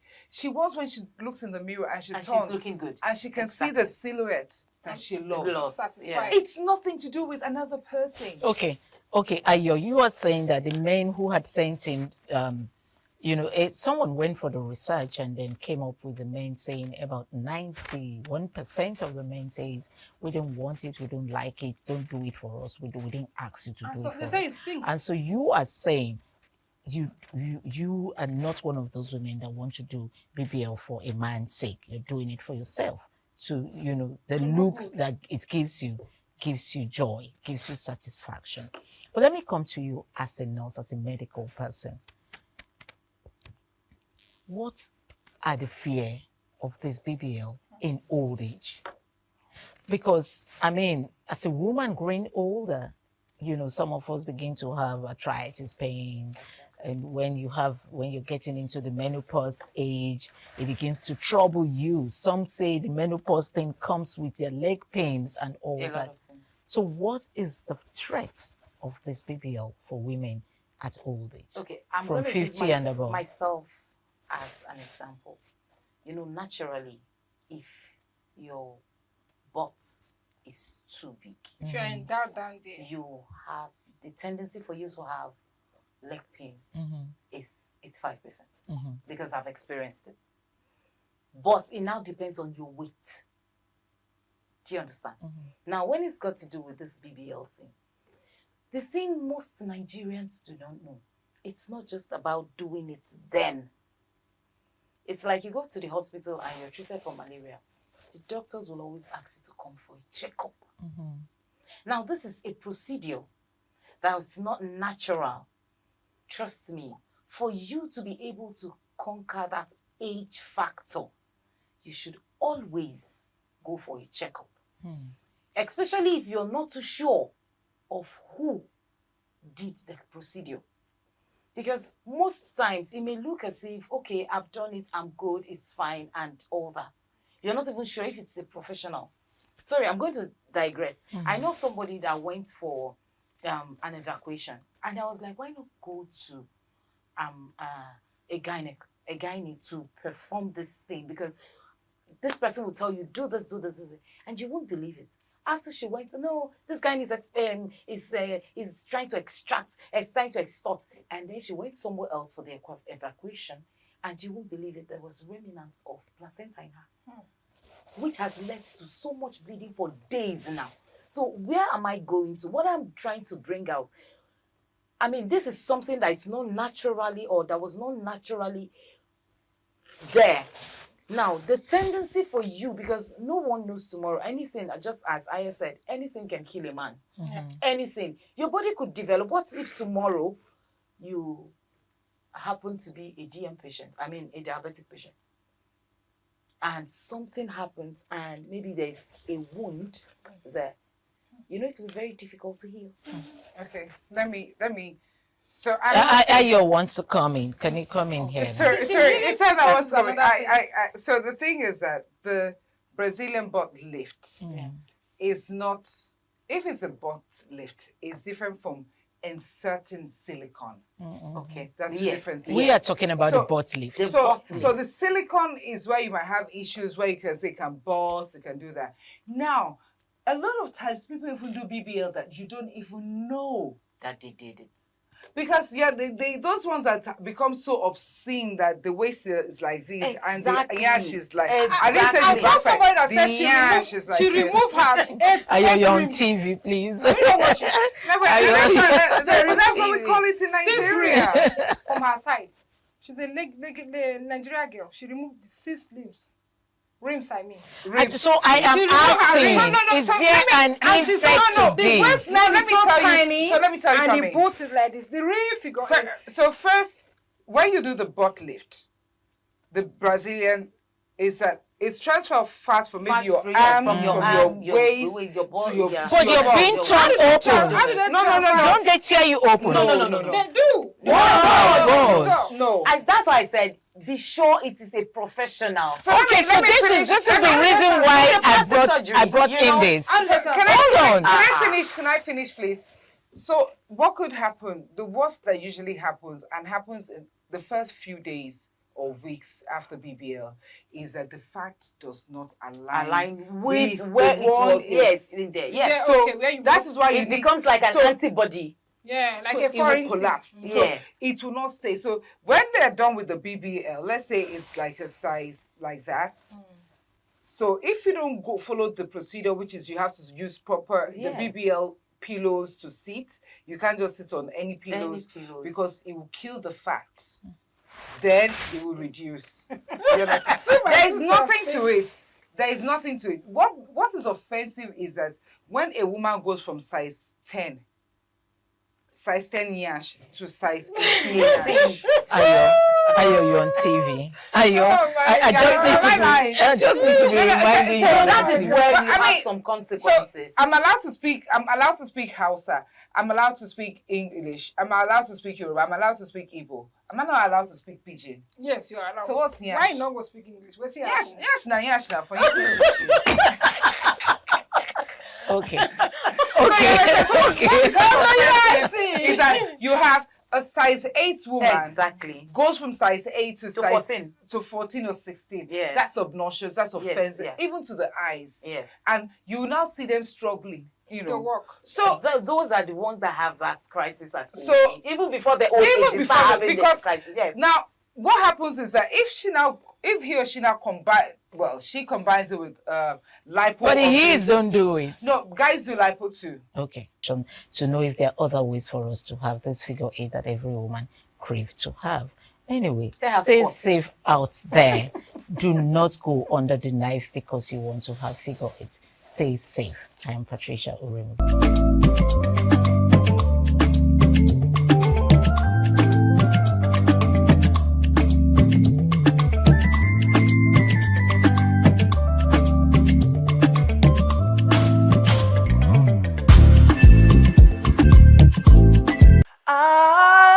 ITV, certainly the best.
ITV, certainly the best.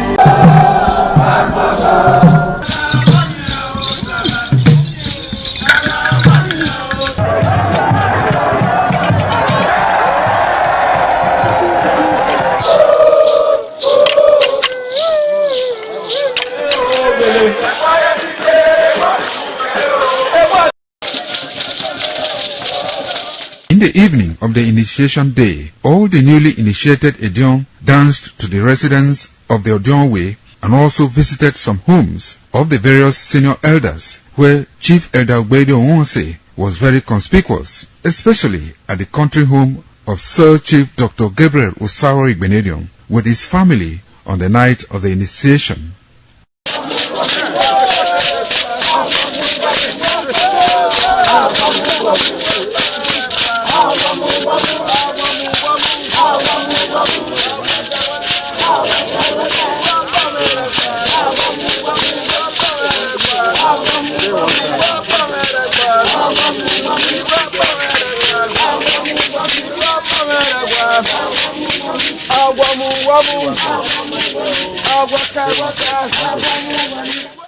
On the following morning, as part of the rite to be performed by the newly initiated Edion in Okada town, the initiates, led by Chief Elder Ogbeide Onwonse, visited the Esama of Benin, Sir Chief Dr. Gabriel Osaro Igbenedion, at his Okada country home residence to pay homage and appreciate him for all he has done in the development of the community, which has placed Okada in world map. They also thanked him for his role in the success of their ceremony. They commended the Esama of Benin as a custodian of Benin cultural heritage and for revitalizing the age-long tradition of the age-grade ceremony.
Oh, my son, my dear. We say, oh, my dear.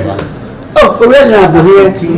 You know the over. Yes. You know the zone. Yes. We sit down and we sit down and oh, it's not here. We see. What's my dear? It's it.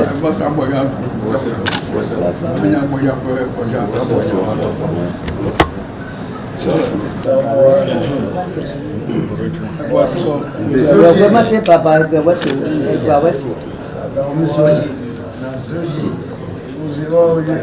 Ça m'a toqué. Ici.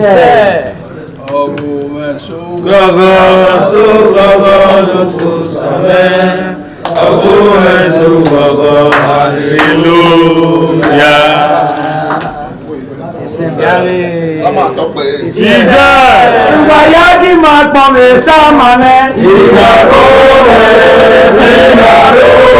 Ìwàyájí máa pọ̀ mí sáàmà mẹ́.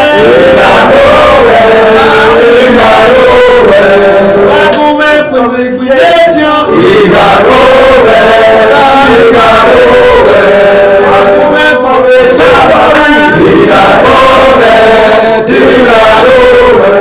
The Esama of Benin Kingdom thanked the new Edion for visiting him and advised them to always abide by the rules and regulations of their new positions. The Esama urged them to indulge in what will continue to bring development and progress to the community. When I say it's your Edion, I wait to us and I know what I will.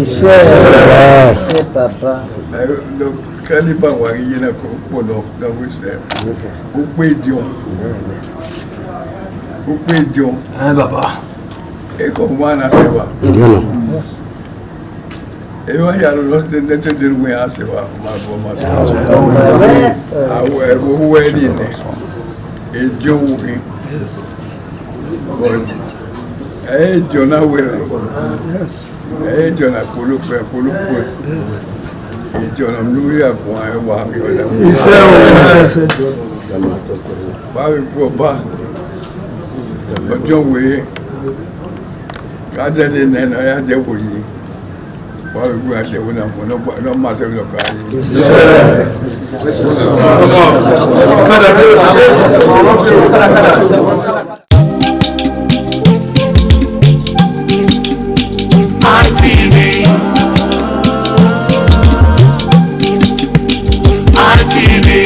ITV, certainly the best.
Ugieni Madonna, Imazedion, Orebo, obviously, Manazo, or Ugieni Madonna. You will have to serve the community for 30 years before you come to this stage.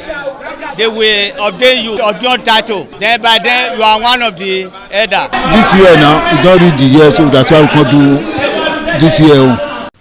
Historically, joining the Elders Council, an individual must have reached a certain age and must have made significant contributions to the community through leadership, service, or other meaningful ways. There was jubilation in the community as sons and daughters of Okada, both at home and in the diaspora, trooped out to be part of the ceremony with various hymns of the initiates agog with festivities. Friends and well-wishers of those initiated into the Elders Council jubilated at the Ogwedion after performing all traditional rites. The elders, known as Edion, in company with their loved ones, danced to their various homes where guests and family members were entertained.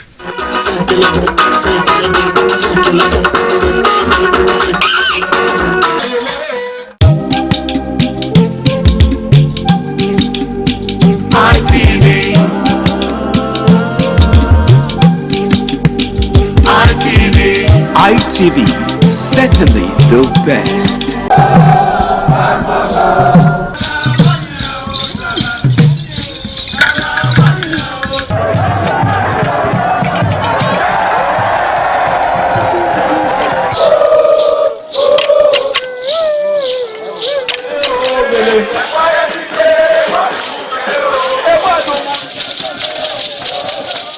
The Ugiawe is the final ceremony of the series of festivals.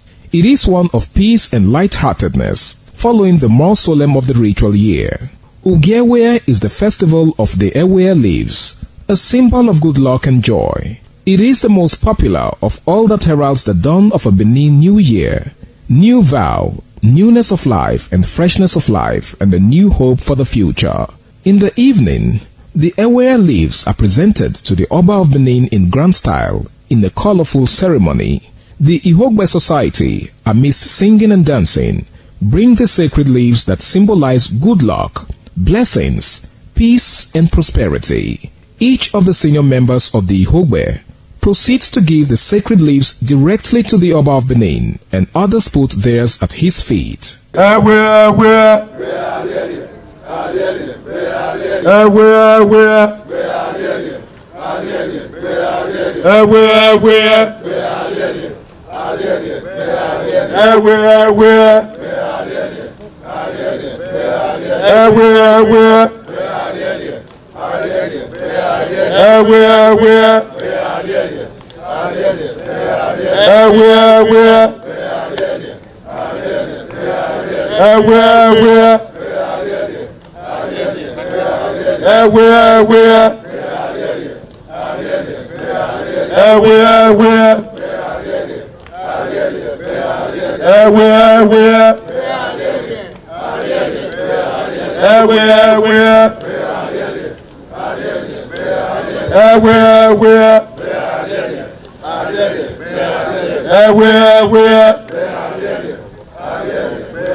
Ọba la tọ́pẹ́ Osanore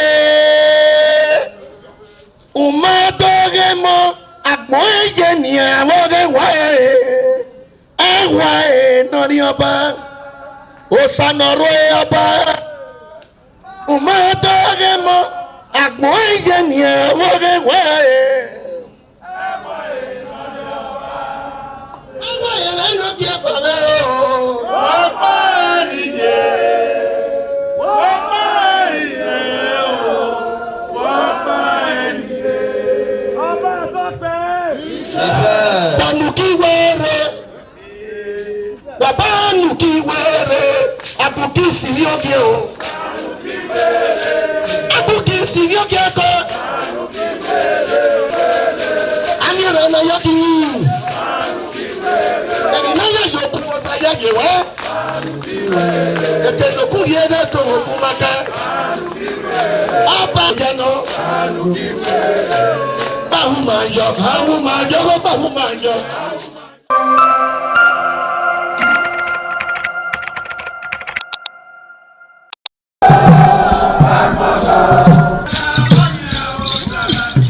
This is ITV.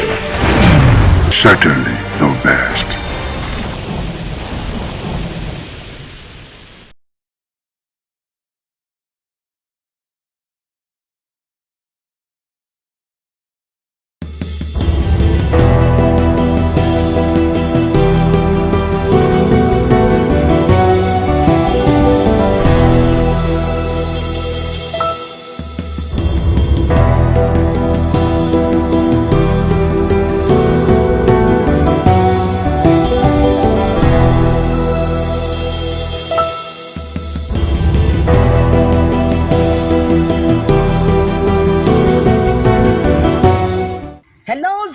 Welcome to Viewpoints on ITV. I am Caroline Okonji, and today on Viewpoint we're going to be talking about the current electricity issues and situations that we as business owners, as individuals, are facing in Nigeria, as over 80% of households lack adequate access to grid, as Nigeria's electricity sector suffers from chronic liquidity trap and infrastructural decay, leading to frequent national grid collapses, with generation dropping below 4,200 megawatts, far short of the 4,000 megawatts required for its citizens and population. It is a Viewpoint on ITV, and we're going to be looking at some of the key issues affecting our electricity sector in Nigeria. I am Caroline Okonji. In terms of security of it, we need light. And based on that, in some areas, it makes it difficult for us when we are on patrol at night. And we are even begging the state government to try and do something, at least by supplying street lights in some area that are dark in the night. In most cases in our community, there are places that is very dangerous, that without light we cannot do anything of such. For so doing, we want, as a matter of urgency, the Edo State government to try and do the needful, so that the security will be okay for us, so that we can be able to work effectively. The issue of NEPA issue that you came from is very rapid to us, in the sense that the NEPA look as if we are not a citizen of Nigeria, because since a month there's no light in us. We have been passing through.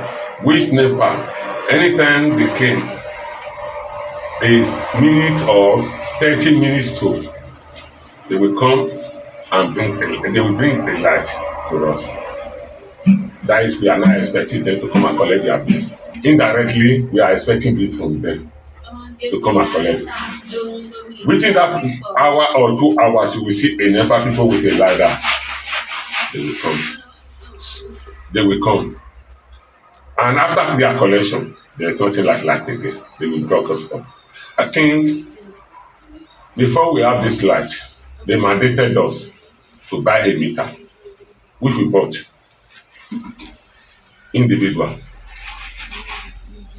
We pay through the NDC, we have our transformer here, not through NEPA. Before we got out this light, they mandated us to write an application of submitting it to the NEPA as a will to them. And we work for it. And we should not claim ownership. And we fought for the transformer. And after that, again, they came that there is no oil in it.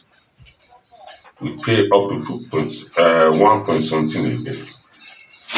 Before, after all that, they came up again, said it was meter issue again, that every community, every houses have to have a meter, which we did.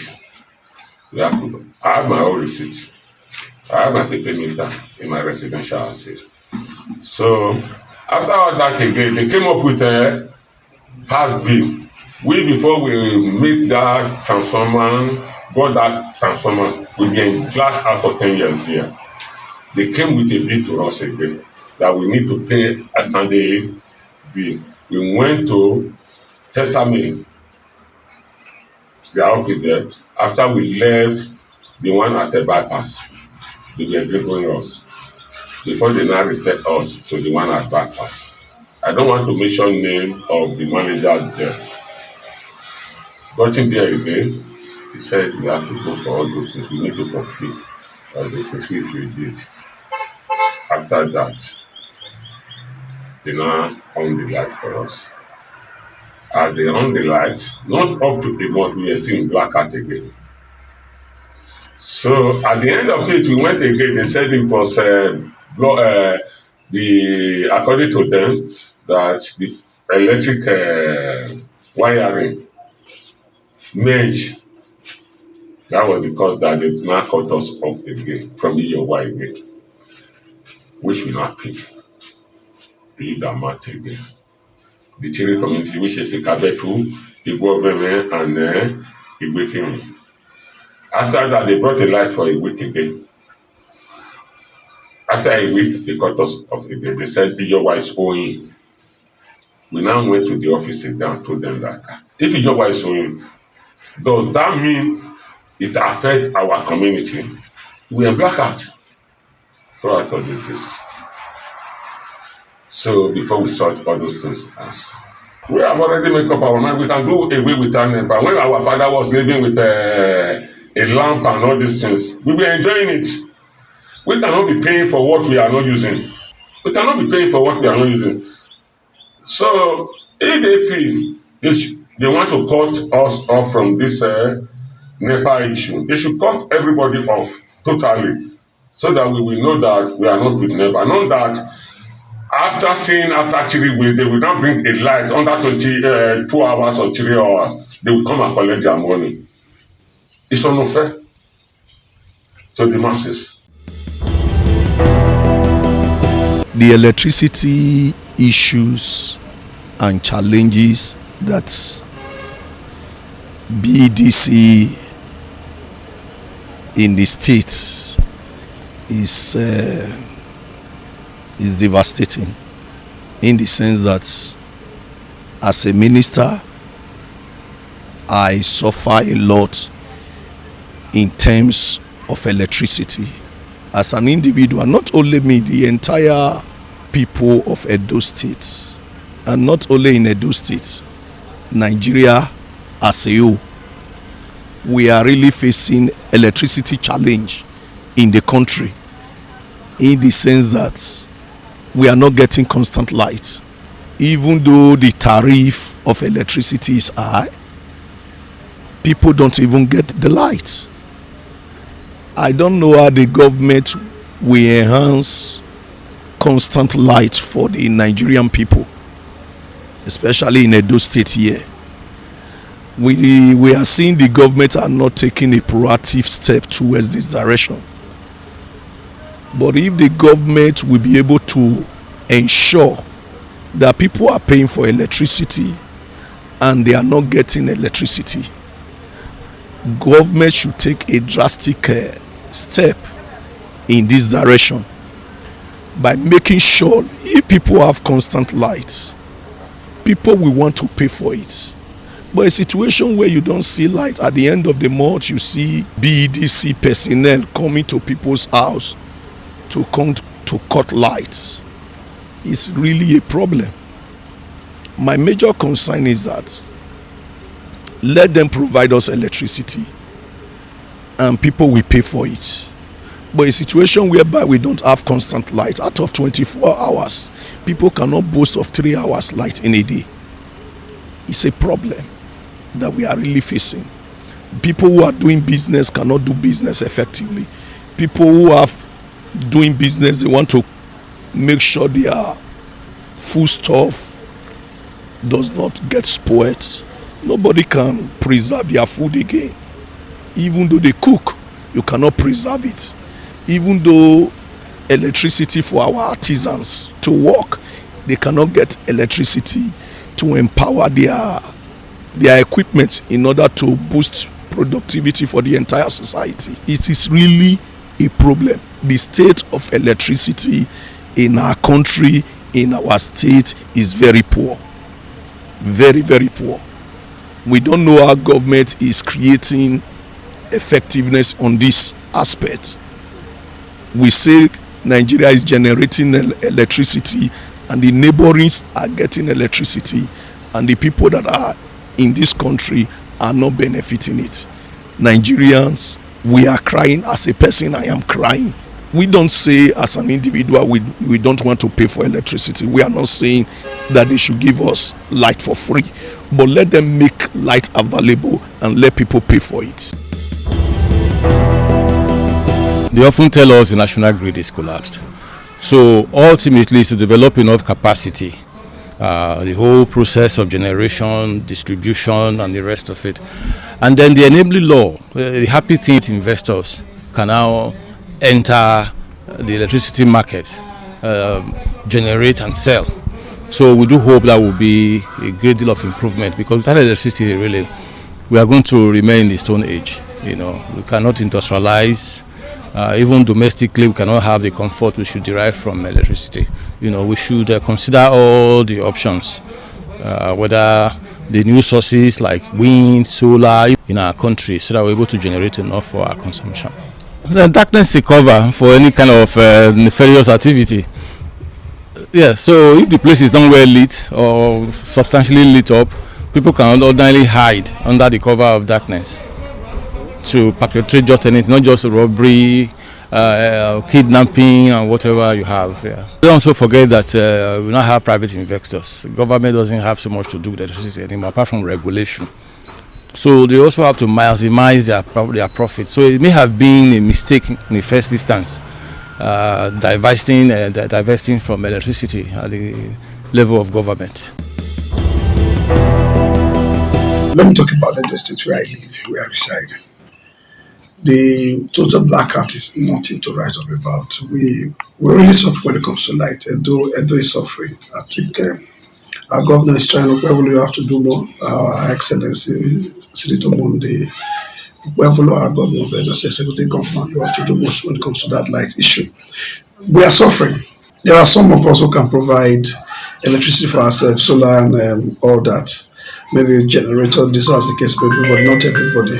And so at this junction, I think it is expedient that our governor looks straight into this issue and solve this problem. What would I call it? I don't know the right English to use. The right English right now, we have serious problem when it comes to light. Businesses are going down. Those selling drinks, those who have koro, without generator, you can't do anything. And the J is on the high side. Those small jewelry, those are better past our neighbor used to buy then 30,000, 10,000. Now you can't buy it.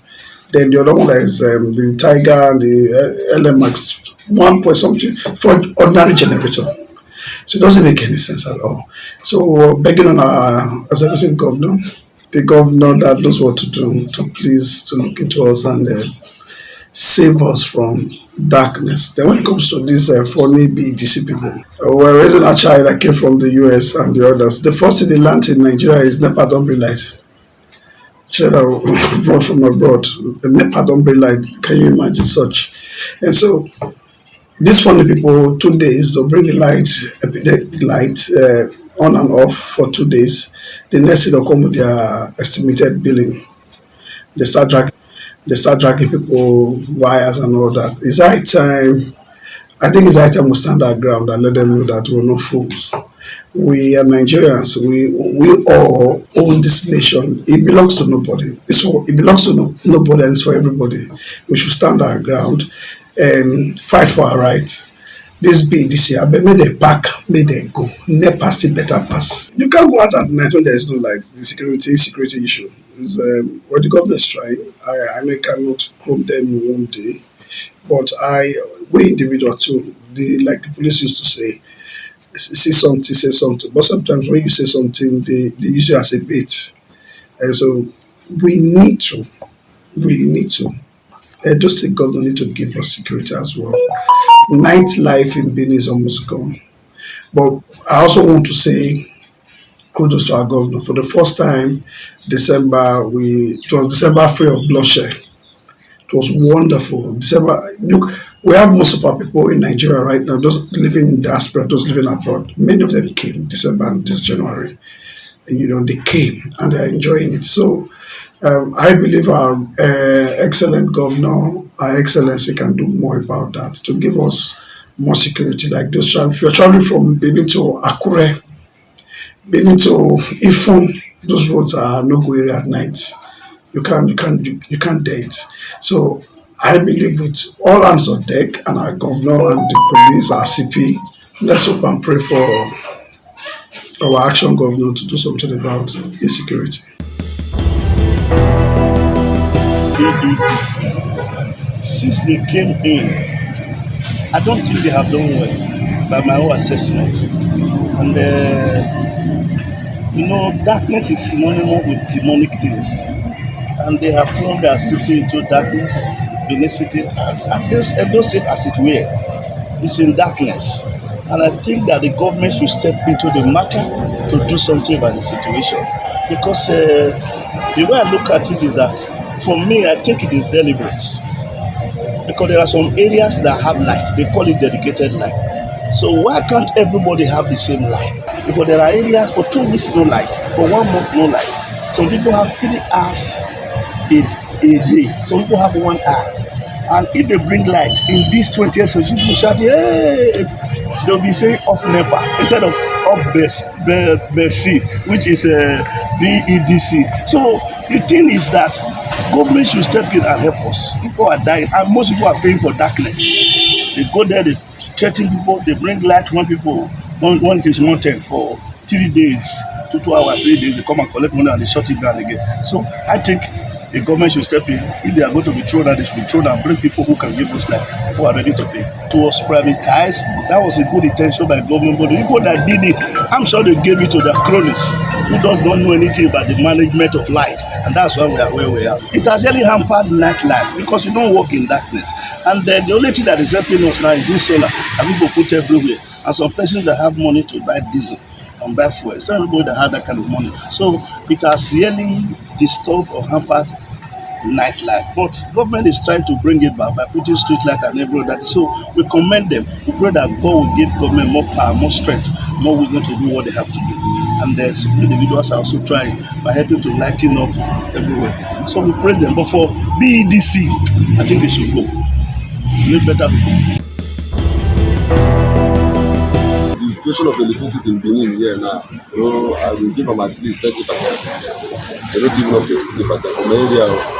But I wish the government can improve, because if you see what they happen to us now, we all they use our hand to define electricity. Some of us they go generator for us, some of us they get solar, some of us they go generate big blister. All these people get like hotel. So I wish the government they really improve for electricity. All those generators will become condemned for our hand. You understand? So people not going to go for it. That money now they need to put, because that energy, that light will really linger. If light day for this, imagine if you come for here for Silok Road now, come and already put light, but in the evening everywhere will be dark. So where there's light, everything, even the security aspect of itself, waiting anything for light is too plenty. Maybe one particular. So we need light. If I come out for office now, if light no dey, we must buy generator. At least from office I dey buy at least, if I'm not mistaken, 5,000 every day for sure. Imagine times 1 month, na big money. And now money. From there, I will go see look at it, they come here say we want to go for solar. We can use solar to stabilize them, because solar they give us more, make savings from the fuel aspect of it. So if you get light, nothing like light, your light can carry AC, can carry everything for us. And to the noise, no go even give you that noise issue. So we prefer light more than any other thing. The light is our problem. We are suffering for light. You can see our business without light, we cannot improve. We need light. The show of light is very, very, very low. I don't know if you're getting it, very low. We need light. The show of light in Edo State is very poor.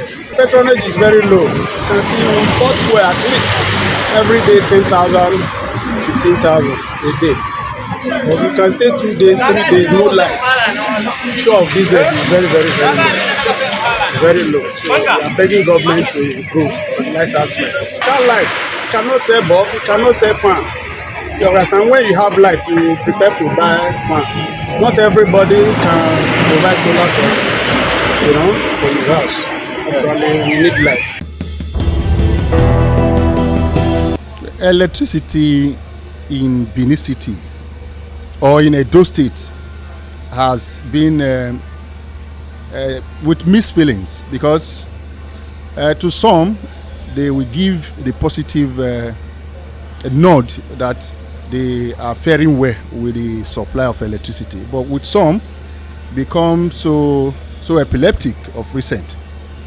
Me personally, I have discovered that we are not paying for what we get, or we don't get what we pay for. The reason being that the regulatory body that's supposed to task the BEDC are not doing enough to satisfy a customer by way of ensuring that you get what you pay for. For those who are using prepaid meter, there are reports that suggest that even the prepaid meter is even overbilling or overcharging consumers, as against what the government is telling us. Only recently we discovered that the BDC keep complaining that the the generation company is not supplying them what they ought to get, which will in turn affect the consumer. And even at a point they also raise the issue of federal government owing them.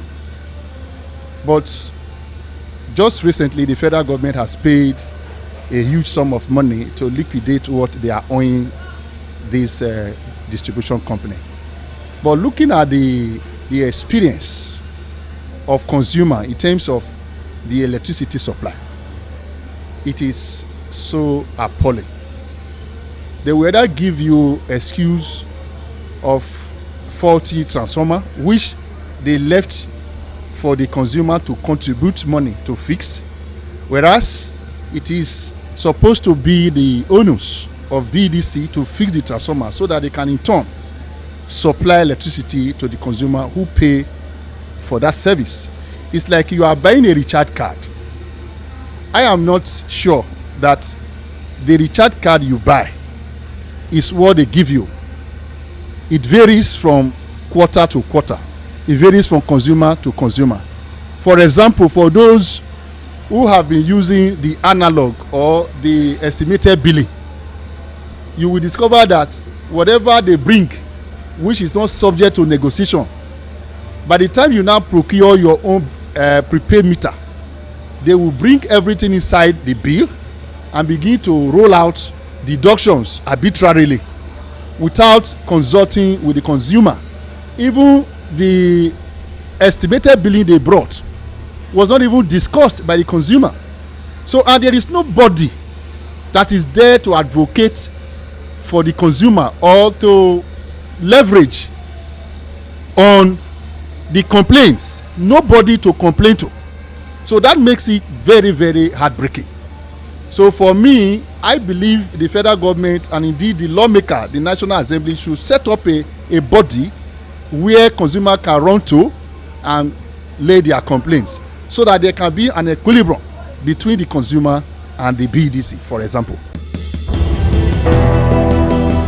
To wrap it up on Viewpoint on ITV, we're going to be highlighting some of the key issues that was actually mentioned by our respondents, which some said it is as a result of poor maintenance, gas supply shortage, and poor metering, just to list but a few. And the government at all levels, they are expected to do the needful and do the right thing to ensure steady power supply for citizens in order to boost means of livelihood, especially for business owners in the country. It is Viewpoint on ITV. I am Caroline Okonji.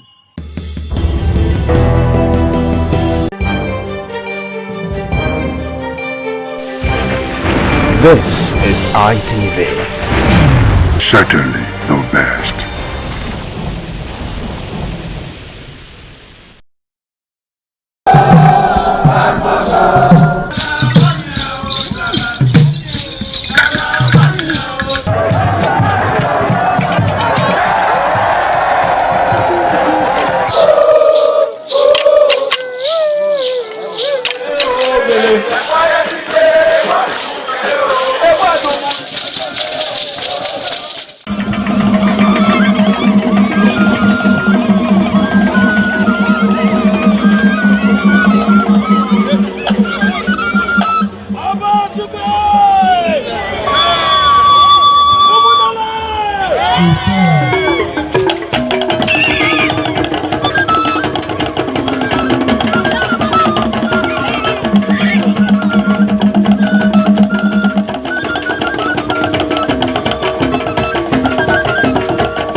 This is